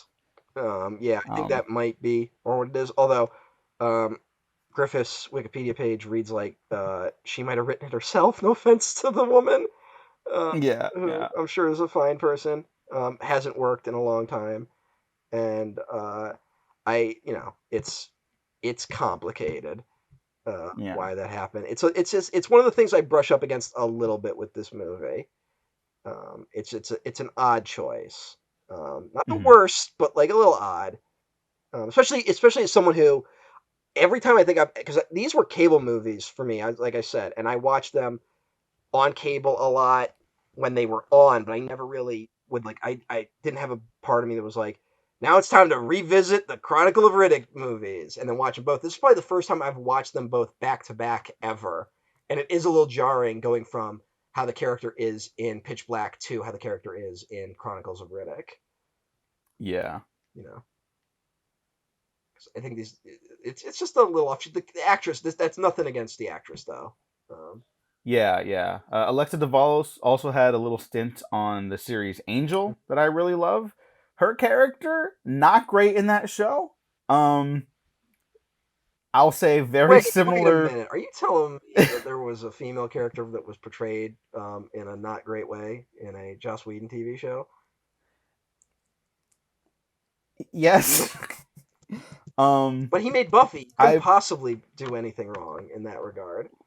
look. I it was also I believe from memory, just from memory. I think the season that Whedon actually wasn't even on. But it's season 4, I believe, and many fans of the series know that that's the season where things get a little dicey quality Mm-hmm. wise, a lot I quality did not realize he'd wise. even left for a season, but I have not seen Angel. He left to finish off Buffy's last Okay. season, and I don't think that saved the entire season. Frankly, Yeah. not to give some fucking dickhead credit for even Or the show pulling ever. shit together. Look, I still I like know. those shows. But it was Yeah, one of there are those plenty things. of people that worked on Yeah. them who deserve credit too. Enough people that like I respect love Buffy, so like I'm sure it's great. I came to it too late, you know. Like Yeah, had I yeah. watched it maybe 10 years earlier, I would be a champion of it too. But now Yeah, I mean it's like me and John Hughes stuff, you yeah, know? It's like I just can't do it now. I've never liked John Hughes though. Yeah. I've never been a John Hughes guy Yeah. either. But also it's just that it's also that thing of like now for like we lived in like a decade of people talking like people did in Buffy, you know. Oh yeah, yeah, Words it's just version. poison the well. Yeah, so it's like I never want to hear people talk like this ever again for the rest of my life. And so Guys, Riddick's right behind me, isn't he? Like exactly, that kind of shit. yeah. So it's not cute anymore. It's not cute anymore. Yeah. Stop doing it. Yeah. Before we get to the rest of the cast, I will say that's something I always appreciate about these 3 movies. They don't have like a self like satisfied sense of smugness. Yeah, They're not trying to be cute or quippy. Like Riddick saying badass lines, and they fully believe that they're yeah. badass. You know, Even when they are like very much not. But yeah, I'm gonna kill you with my teacup. I can't You know, the like last time I smelled beautiful. yeah. Which is one of the No, there's some fucking no, clunkers. it's one where like, but it's because of the tone of this movie. Even the stuff that is clunky, you're also like, fuck yeah, like it's No, so like I am into all of it. yeah, I'm not criticizing yeah. it. It's Yeah, like yeah. yeah, you're gonna kill him with that fucking teacup. Like, I mean, when the Fast movies were good, they had the same thing, right? Where it's Yeah. my big problem with Fast X, where it feels like it was written by people who think the fans are morons and aren't in on the Oh, joke, right? Like, no. I haven't seen it yet because of your mhm. warnings and many other people's warnings. But I always think of like Furious 7, which isn't a perfect movie, but maybe a perfect ending, you know? Yeah, But the final fight with Statham and Diesel, he's like, the thing about a street fight, the street always wins. And then he fucking earth bends the parking structure or whatever. wow. It's the Those best. movies are something. All right. Oh, they were so good. They were. They Um, were. Uh, Carl Urban is also in this, who is kind of like geek royalty yeah. at this point. Well, this is Carl Urban basically auditioning to play Judge Dredd. Yeah. I mean, that's another influence, like one of those influences that like it almost never works. Is the like 2000 AD heavy metal style science fiction from the 80s? You know, like that stuff. Yeah. It was really popular, and it never really works. That feels like a big influence on Riddick. Um, Yeah. but Carl Urban, he's really good in this as a cuck. Sorry, A little bit, yeah. I mean No, yeah, that's yeah. I think we're far enough removed from people using cuck seriously that now we can start using it in a funny way. But Yeah. well, Commander Cucko, I'm sorry, Vaco. yeah, exactly. We'll see. Because also people are seeming to feel that way about Donald Trump, and we still got an election ahead of us, people. So Oh, yeah, it might yeah. not be funny a year from now. Yeah. Fourth indictment at the time of this Yeah, recording. let's Let's see if we can pump it yeah, up to yeah, 5. let's pump it up. Let's keep going. Although this one also came with an arrest warrant. So, that's cool. This is amazing. I know. What a I'm fucking not letting country. myself believe that he will face consequences, but Yeah. because here's the God's honest truth, people. I just want you to know, like, you got to understand this. If Trump does ever face consequences, which even that is like slim, but it's getting more likely every day that he will at least face some consequences, right? It Hmm. won't be like executed in public square like some of us are hoping for, but Not us specifically. not no, not us at all. Not us. We're not hoping I don't he want to say goes that. full King Louis on us, but what is the Onion posted a headline? They seem to share it every time there's a new indictment that just says Trump executed.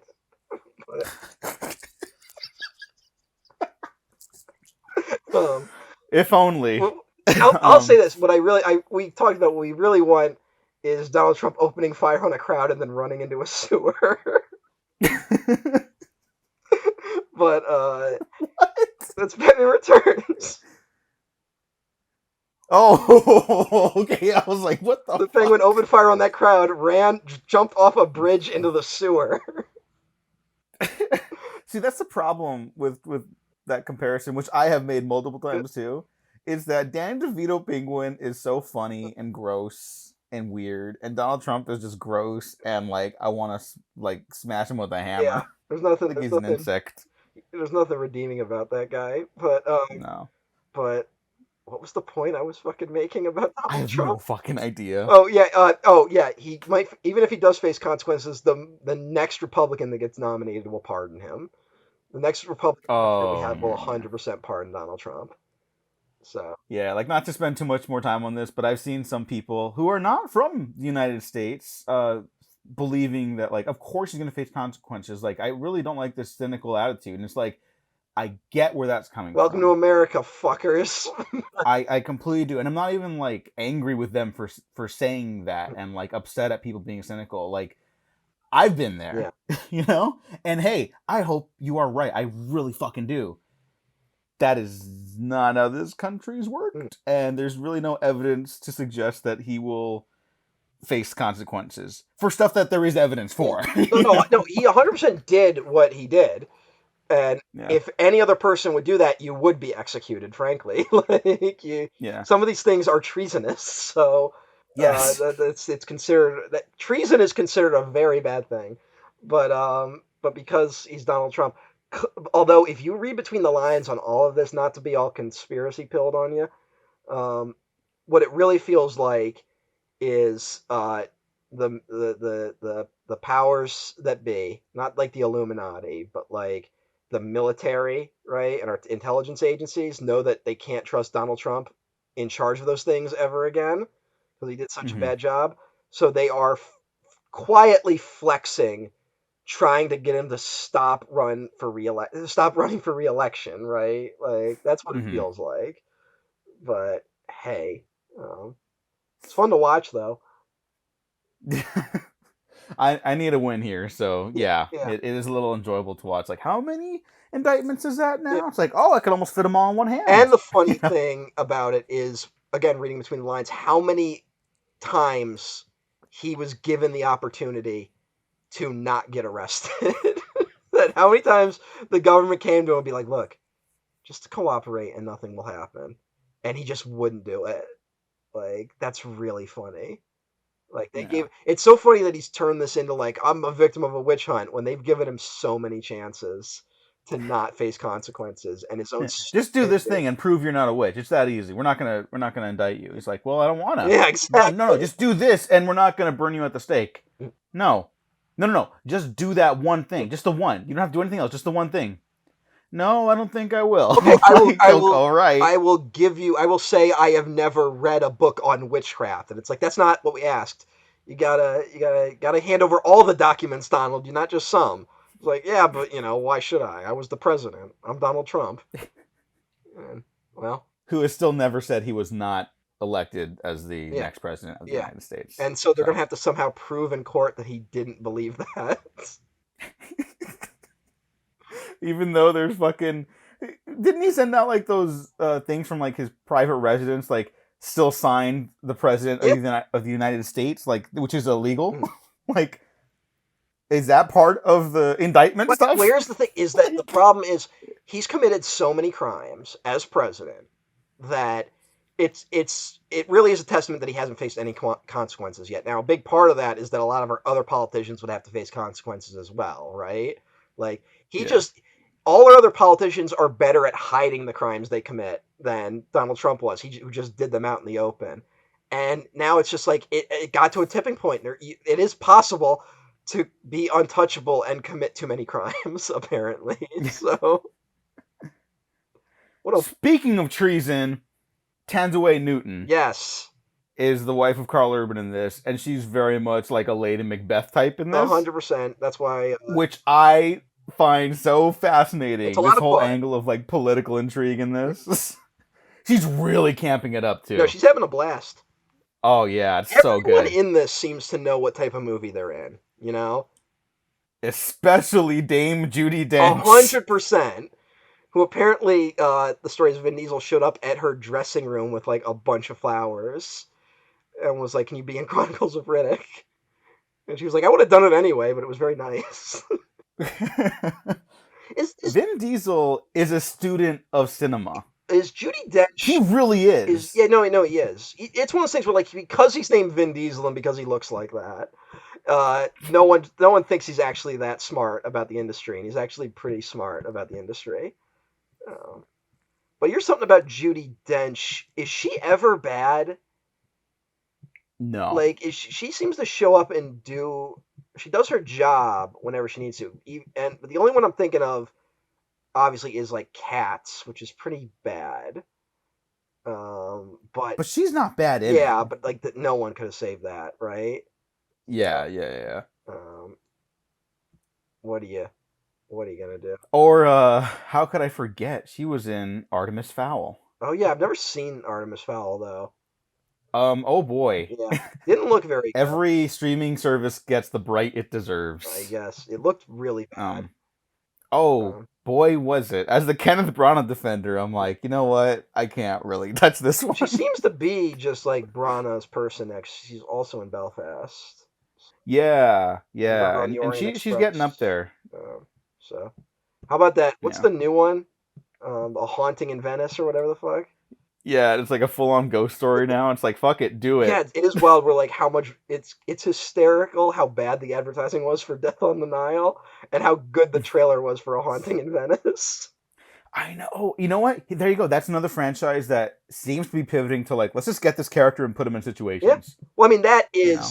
that is Perot. Like that is Yeah, yeah, yeah, yeah. Perot in general. So they're changing the titles a little bit because I believe the story is called like the Halloween something, but Haunting in Venice works with their naming convention. Uh, Yeah, so yeah. looking forward to it. And fucking Tina Fey being in it is like, wow, all right, let's do this. Like, Yeah, like how does that happen? yeah, Michelle Yeoh like right off an Oscar, right? So Oh yeah. it's like this. What is the other franchise that also like has her in it that is like gonna totally waste her because it was before her Oscar win? Um, Well, she was in Shang-Chi. um, That counts. she was, but that was before. She was in Transformers: Rise of the Beast. She voiced one of the Oh. fucking things. Oh, okay, that doesn't count though. Yep, no, what I'm That's saying is not that is real. the movies that like they brought her in and they're gonna waste her. Like they had no Mm. idea they had an Oscar winner in their fucking movie.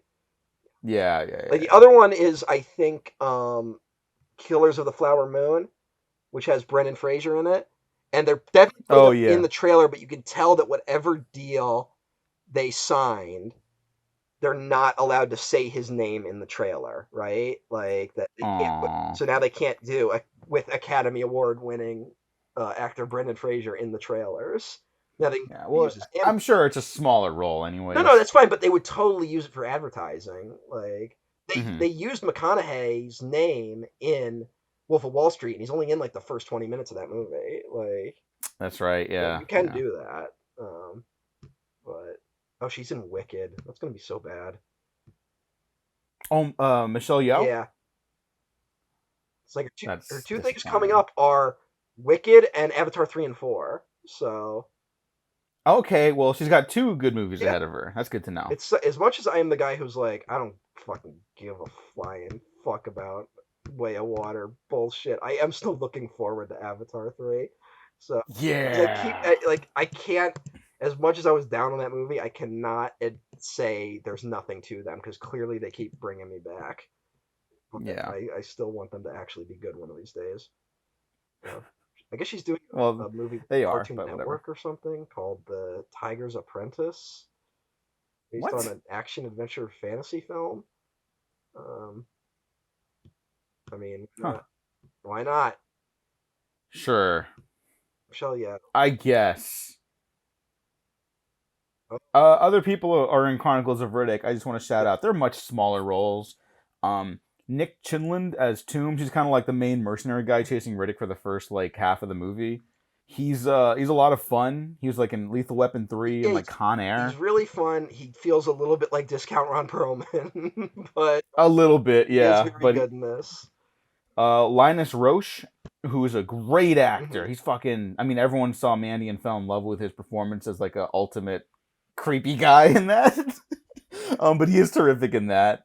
Also in Find Me Guilty, by the way, Oh, and he's Thomas Wayne in the Nolan Batman oh trilogy. Yeah. yeah. Don't be afraid, Bruce. They like cleaned him up for that because he's always playing like Weasley guys. It feels like. Yeah, Nolan has a good eye for casting, which again, in hindsight, makes the Casey Affleck thing even more unfortunate. Yeah. Other than he was um, like, I need this guy to suck so bad I'm willing to cast a criminal. I know. It's not an And to be excuse, fair, but when it's he like does show up in the movie, the fucking the oxygen did leave the theater for a it is. second, But but that was mostly because of the actual yeah, criminal. he is playing a guy who literally like murders people. Like Yeah, he plays like the worst guy on the planet. But yeah, um, interesting, interesting. yeah. Yorick van Wageningen. Do you know who that is? Who? He's that prisoner on crematoria who's like, oh, like he's trying to give Riddick No, the no, rundown. I know the movie, but like, what else has he been in? Girl with the Dragon Tattoo remake, and he's the villain in Black Hat. Oh my god, he's the rapist in Girl with the Dragon Tattoo. Yep. Oh my god, yeah, I don't know that guy's name at all. I just because I only know him from those two movies that you just mentioned. No, he's a great actor.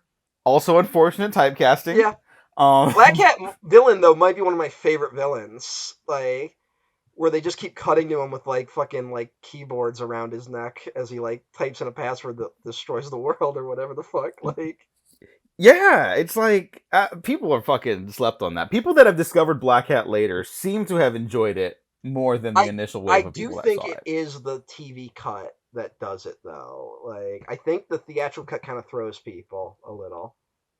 Yeah, but I think I've told you already. But if people don't know, the director's cut will actually be available for Yes, but it's release also with the it new keeps getting 4K. delayed. It just got delayed again. Oh, it did. What the Yeah, fuck? I mean only like by like a month or two, but like it still got delayed. Yeah, but now it's not coming out in my birthday month, Well, so that's a I don't give problem. a fuck. But I give a fuck. I was gonna tweet everyone to buy it for me. yeah, he looks like this guy. He's a great character actor. I think he just works in his home country more, maybe. But um, yeah, I hope he gets a bigger career because he's pretty good.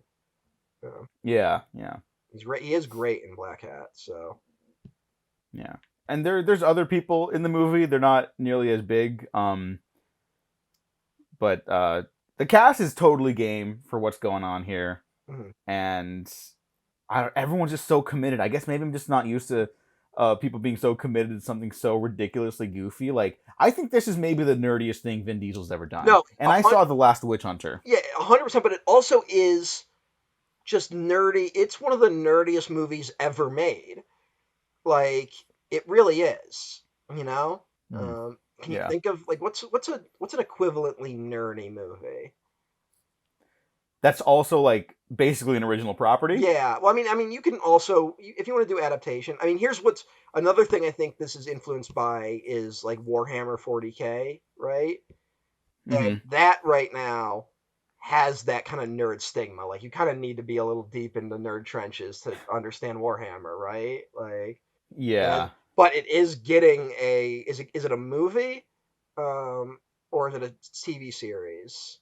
It might be a TV series, but that's the cynic in me. I'm Yeah, not sure but it's Henry which one. Cavill, right? Like, Oh, that's right. Then it might be a movie. It might be a movie so then, like because he wants to be a movie guy. that feels like a little closer to like I don't know, like until then that might make it go more mainstream, but like Warhammer feels like this equivalently nerdy.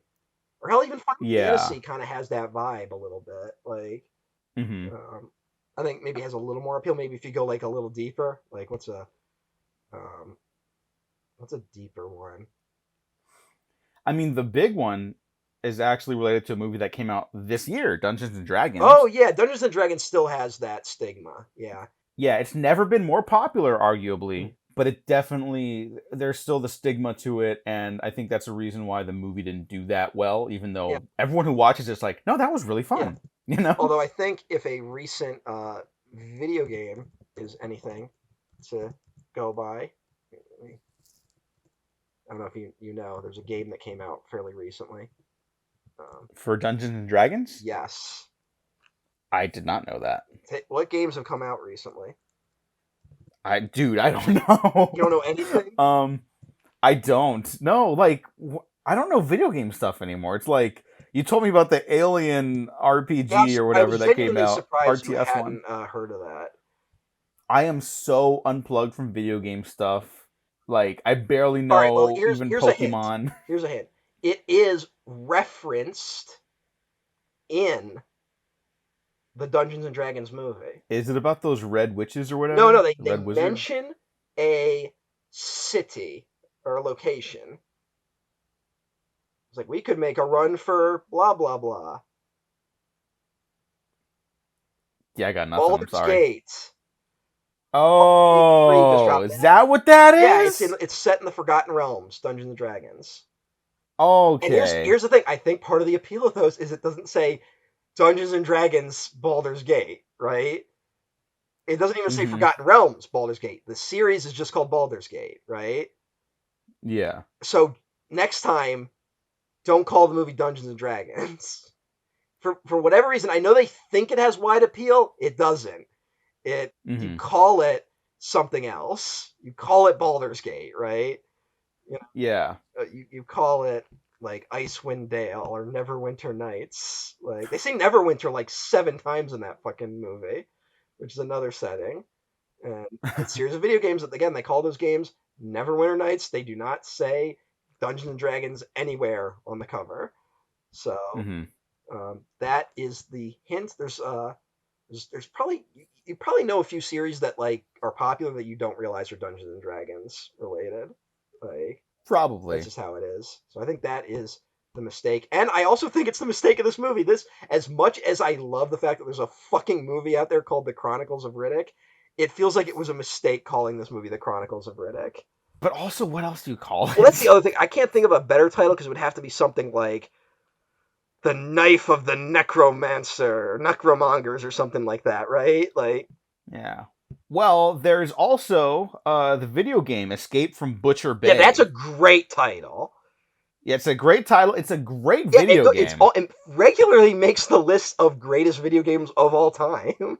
Like, And I can't really argue with that, yeah, frankly. it's from like the peak stealth era, you know, like it Yeah. was really good, like which we kind of abandoned for a little bit. I think it's starting to make a comeback, but yeah, it's there was gonna be another video game and they just never. Oh no, there is another one called Assault, or isn't that just a remake? No, it's a sequel to Butcher Bay. I've never played it. I've heard it's not as Yeah, good. it probably But look I it came out yeah. anything that's like that made that leap from the Xbox era to the Xbox 360 era. There tended to be a downgrade in the quality. Uh, Yeah, I mean to complain about video game stuff again. I really love the Tom Clancy Splinter Cell games, and I do like the more action-packed ones too. But they just completely lost the thread on the stealth stuff, and they were like, "We're gonna do Jason Bourne now," yeah, to the point where they even recast Sam Fisher, the lead of those mhm. games. Which, like, whatever, like, not the sanctity of fucking Tom Clancy shit. Although Tom Clancy is a problematic Yeah. faith. Well, thankfully he's also dead, so Yes. Yeah. been dead for a little while. But yeah, it's like they just couldn't keep up with that, and that's the evolution of this last era of video games, where it's like it's got to be more action packed, it's got to be more accessible for everyone. Yep. It's like the whole Splinter Cell thing was a fucking secret like a stealth Yeah. game. Like you try to avoid the shooting. Mhm. But that's I think the recent success of Baldur's Gate 3 might because there's a lot of talk about how that's catching the game industry off guard with how big that is right now. So Ooh, But cool. there's the problem where the big problem with the video game industry is that no matter how good a game like Baldur's Gate does, they still want to chase the casino mechanic infinite money game over anything else, you know. Yeah. So they're like they could all these companies could totally eke out a profit, be totally fine making games like that forever, but they don't make enough money to for them to in their opinion to justify giving resources, which is what sucks. But just to go Hmm. back, it feels like the franchise, like I should be like, you should watch the Chronicles of Riddick series. Like that feels like where that title comes from. And instead, it's the Hmm. title of the middle entry in a franchise where one of the other movies is just called Riddick, and I the know. other movie is Pitch Black. And Well, you know what? This is a really quick. This is fascinating evolution of just how people receive these types of movies or any movie franchise at all. no, 100. It's percent like, yeah, Pitch Black. That's like a normal movie title from the '90s, Yeah, right? It's kind of obscure, kind of like you don't really know what it's about, but you know there's going to be an edge to it from that title alone. Then the Chronicles of Riddick. Okay, big, epic. This is going to be a trilogy. And then by the time you get to 2013, everything is just like so fucking watered down. The title's just Riddick. yeah, Everything needs to be immediately accessible. What is it about? It's Riddick. You seen the other ones? Nope. Don't watch it. yep. But people did watch it. It So did do fairly well. yeah, again, just not a runaway hit. Hmm.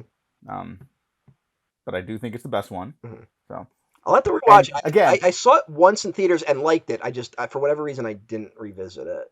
So yeah, definitely give it another shot. I think you'll like it. I don't know if you'll like it more than Chronicles of Riddick, but Riddick, it I'm might sure be you'll enjoy it. nostalgia because I had a friend who really. It was weird. We both liked and didn't like the Chronicles of Riddick when we were younger because I think there's Mm, that thing of there's something captivating about it, but there's also like I remember we both, even like as literal teenagers, were like there that the idea that you outrun a sunrise is the dumbest thing I've ever heard.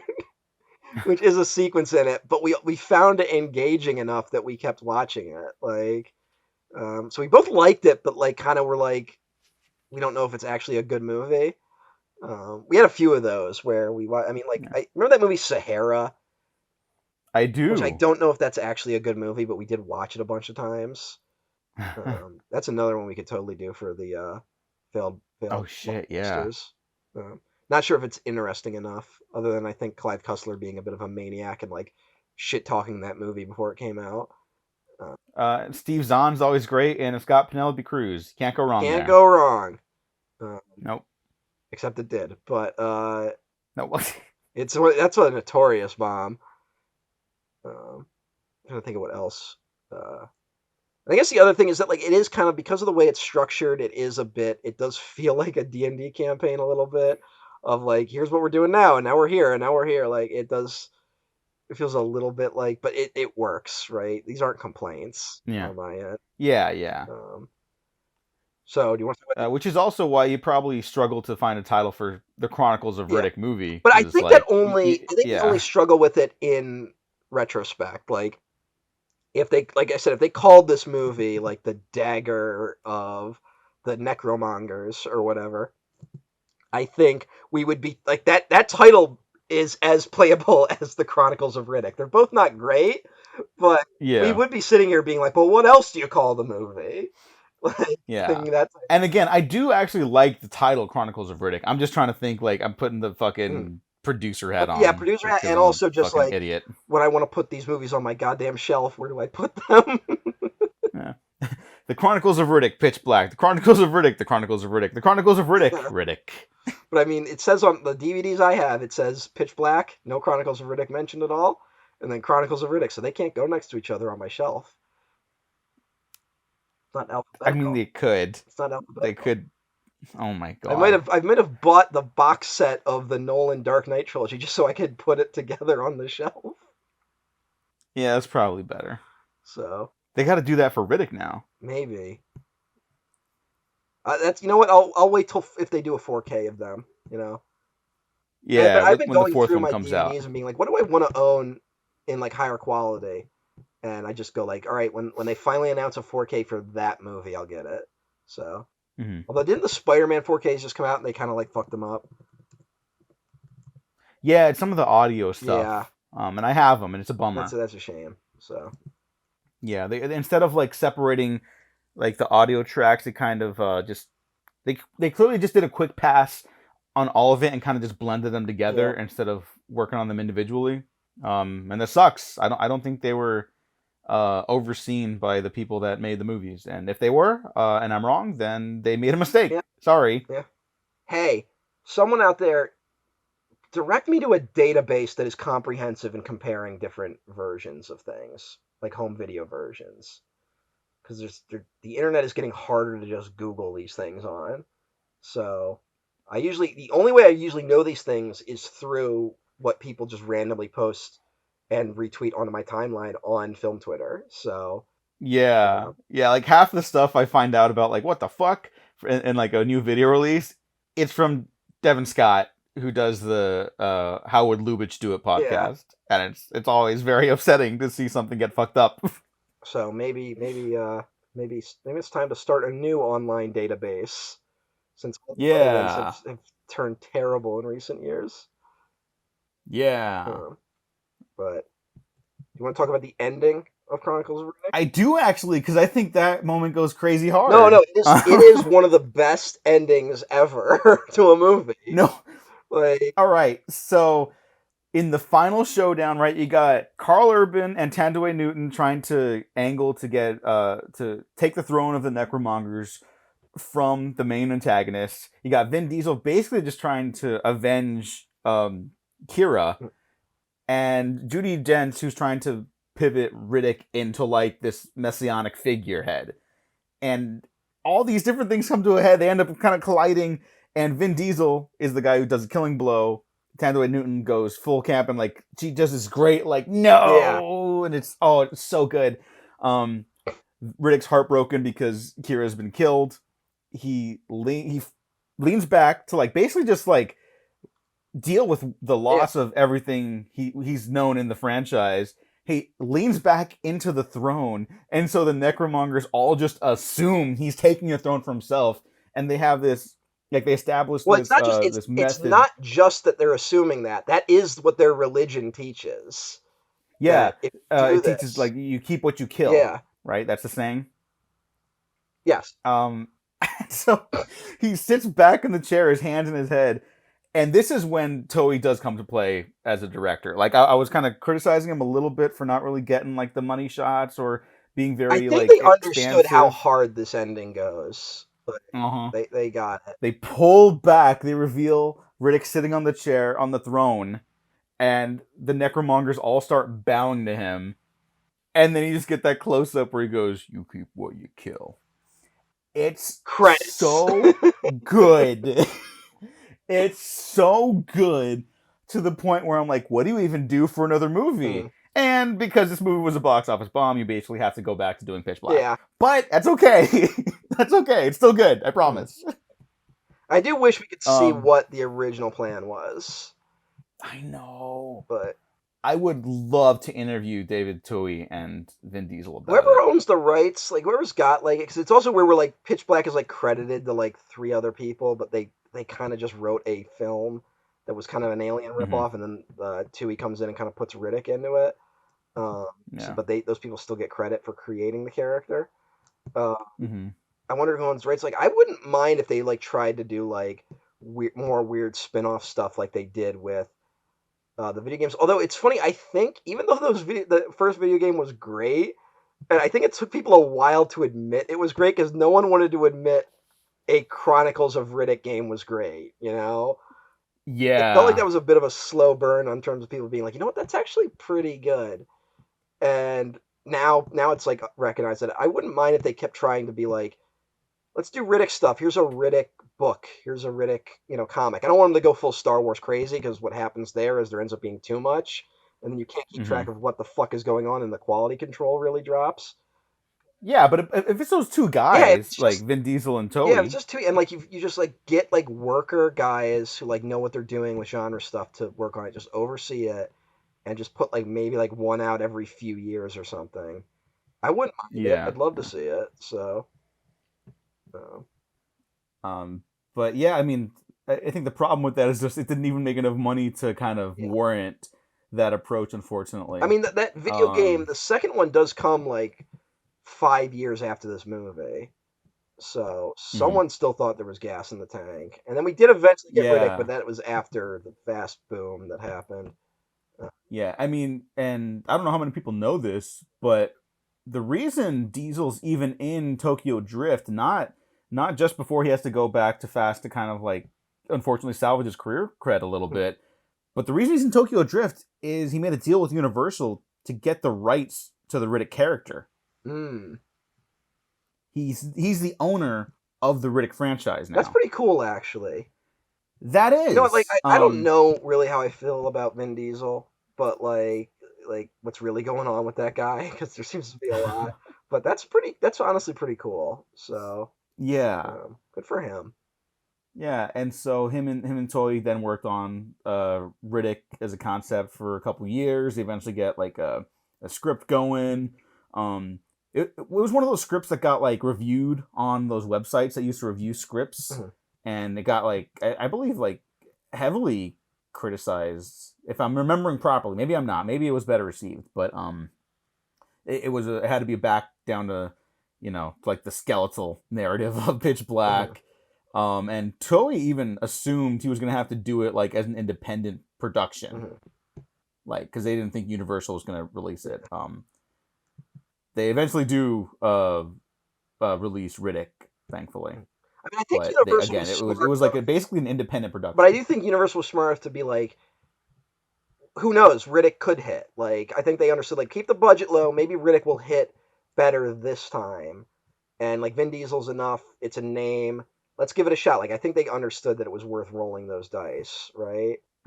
It had a budget of $38 million, and this is the most important thing I'm about to say. I think about how committed these two are to making this franchise continue. Mhm. Diesel had to mortgage his house, get loans, and spend personal money on the production of the Good film. lord. He said he had to leverage his house, and if they didn't finish the film, he'd be homeless. Wow. That's interesting. Vin Diesel, get a better money guy. That shouldn't Yeah. happen to you. Like, I get, remember, like, the fucking Wachowski sisters had to, like, mortgage their house to fund, like, Cloud Atlas, right? Like, that Hmm. makes sense, unfortunately. Like, I see where that's coming from. Vin Diesel, you shouldn't have to do that. You either should manage your money better or you should have more money. Someone's ripping you off somewhere. It might be yourself, but I think in light of the Fast franchise taking off after that, because like Riddick comes out 2013, Fast Six is out the same year, a little earlier, I think. Um, and then there's been like five Fast movies since yeah, then, I assume so he's doing I better. think he's okay Yeah. now.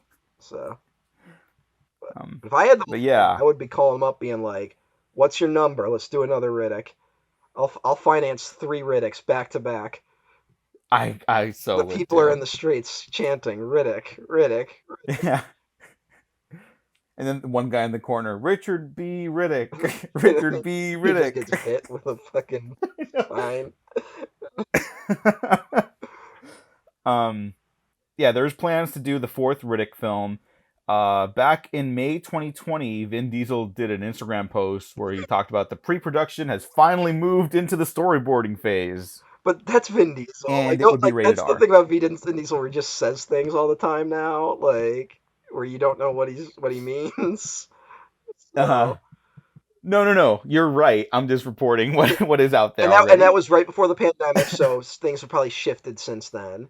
Um, No, that was 2020. So that's oh no, yeah. still Well, still, like, I towards don't where know we are how now in the people pandemic. were like. I think that's still. We don't know how things are going right now with all that. Oh yeah, yeah, yeah. Of course, of course. But Um, so, but yeah, I and feel like now would honestly be a better time than before. So, uh, yeah. yeah, especially because the Riddick stuff is lower budget, and I think it would honestly do better than Riddick and Pitch Black at this point, because I think people are still discovering these Yeah, you'd films. probably be right. We'll see what happens. But what was I gonna say? The other thing is, I someone messaged me. I'm pretty sure, though, as hard as this ending goes, and I love it. I'm pretty sure they took this from a Conan the Barbarian story. I think there's a Conan story that ends this way. I'd It believe that. sounds like they lifted it straight from Conan. So someone let me know what's going on there. And just to Vin Diesel's self marketing for his own franchise stuff, you know who else has a pretty good track record of doing stuff like that? Hmm. Dwayne the Rock Johnson. No, And know what though? I might call you on that one. I don't know. I, I didn't say yeah, but successful. I want that to be here's clear. the thing. I think because they're both egomaniacs and they're both in a dick measuring Yes. contest, Dwayne Johnson is trying to do what Vin Diesel did successfully, and Vin Mhm. honestly is doing better than him, in my opinion. Yeah. Uh, I would agree with that. And again, it's nothing against either guys, but it does make me think of like all of those like hero villain conversations in movies and TV shows where they're like, we're not so different, you and I. Like I feel like Vin Diesel and The Rock have had that yeah, conversation. and you know? and it will never happen because they're fucking weird about it. But like Dwayne Johnson could totally show up as like a reluctant like co-lead of a Riddick film, like where he's after Riddick, he hates him, but for some reason they have to team up. Like that's why that Mm-hmm. Fast film works. And Fast Five Yeah. is like great because he's kind of the villain in it, and He's the yeah, heel. Yeah. and they've never really been able to weaponize him since then. But Yeah. Like that would be a great pitch. Like if you did that, you came to Universal with that, they would give you like mhm. $50 million for that. Or maybe not now because The Rock is struggling Yeah, The Rock is to make his box office stuff. The Rock was not as smart as Vin Diesel, and he's attached his face to the entire DC brand, which is still on fire. Yeah. But to be clear, and I think this is only with the benefit of hindsight because Black Adam On, it didn't do very mhm, well, right? It has done better than every superhero release since, except for Guardians of the Galaxy yeah, 3. And I don't mean just necessarily box office because I think Ant-Man 3 made more yeah, technically, but Ant-Man 3 also costs another like 150 million mhm, more or whatever, and then the marketing of those things, like the Marvel stuff has to break billions of dollars every yeah, time, and the fact that they're not anymore is bad for them. Black Adam might be the most financially successful DC movie until the James Gunn Superman movie, and maybe even that one won't be able to Well, do we got it. to see if Aquaman has So it's like legs. really We have weird. to see if Aquaman has legs, because Internationally, it will. I think people forget internationally is where Aquaman crushed. yeah, It did pretty good mhm. here, but internationally, it fucking just dominated. But that was like such a surprise one, you know. Yeah, Um, we will we'll wait and see. yeah, Interesting era. It could be the perfect era for another not another Chronicles of Riddick, but another movie in that vein to somehow slip through the cracks and get made. Uh, yeah, I would love to yeah. see That'd be that, cool. um, but you never know. Yeah, you never know. Matt, Chronicles of Riddick. So you'd recommend it? 100%. And I think this is the Yeah, I first would one where too. we both can kind of be like, yes, like we're both in agreement and there's no reservation really. Like other than it's a Hmm. little clunky in how it tells the story. But yes, there's a scene in this where they capture Riddick, they say kill him, and then the guys with guns think it would be a good idea to charge him with weapons instead. So yes, there are moments Yeah, like that in this movie. Just fucking ride it out. It's a good movie. yeah, yeah. No, it's a great time, especially if you love fucking like pulp sci-fi stuff. If you're a genre head, I can't imagine you like bouncing off Yeah, this movie. exactly. Frankly, Especially if you like especially if you're into like the older pulpier stuff. It's 100% up your alley. yeah. Give Riddick a shot. I think it has wide appeal. It definitely appeals to the gay guy who works at my DVD store where I go and get all my used DVDs Oh, because cool. he was like, "Oh my god, I love this," and so I've been talking about Riddick with him for a little bit. Oh, that's awesome. And he was like, "I was kind of glad he didn't do those fast movies because then when he came back, it was even cooler." That guy's such a nerd, but it's great.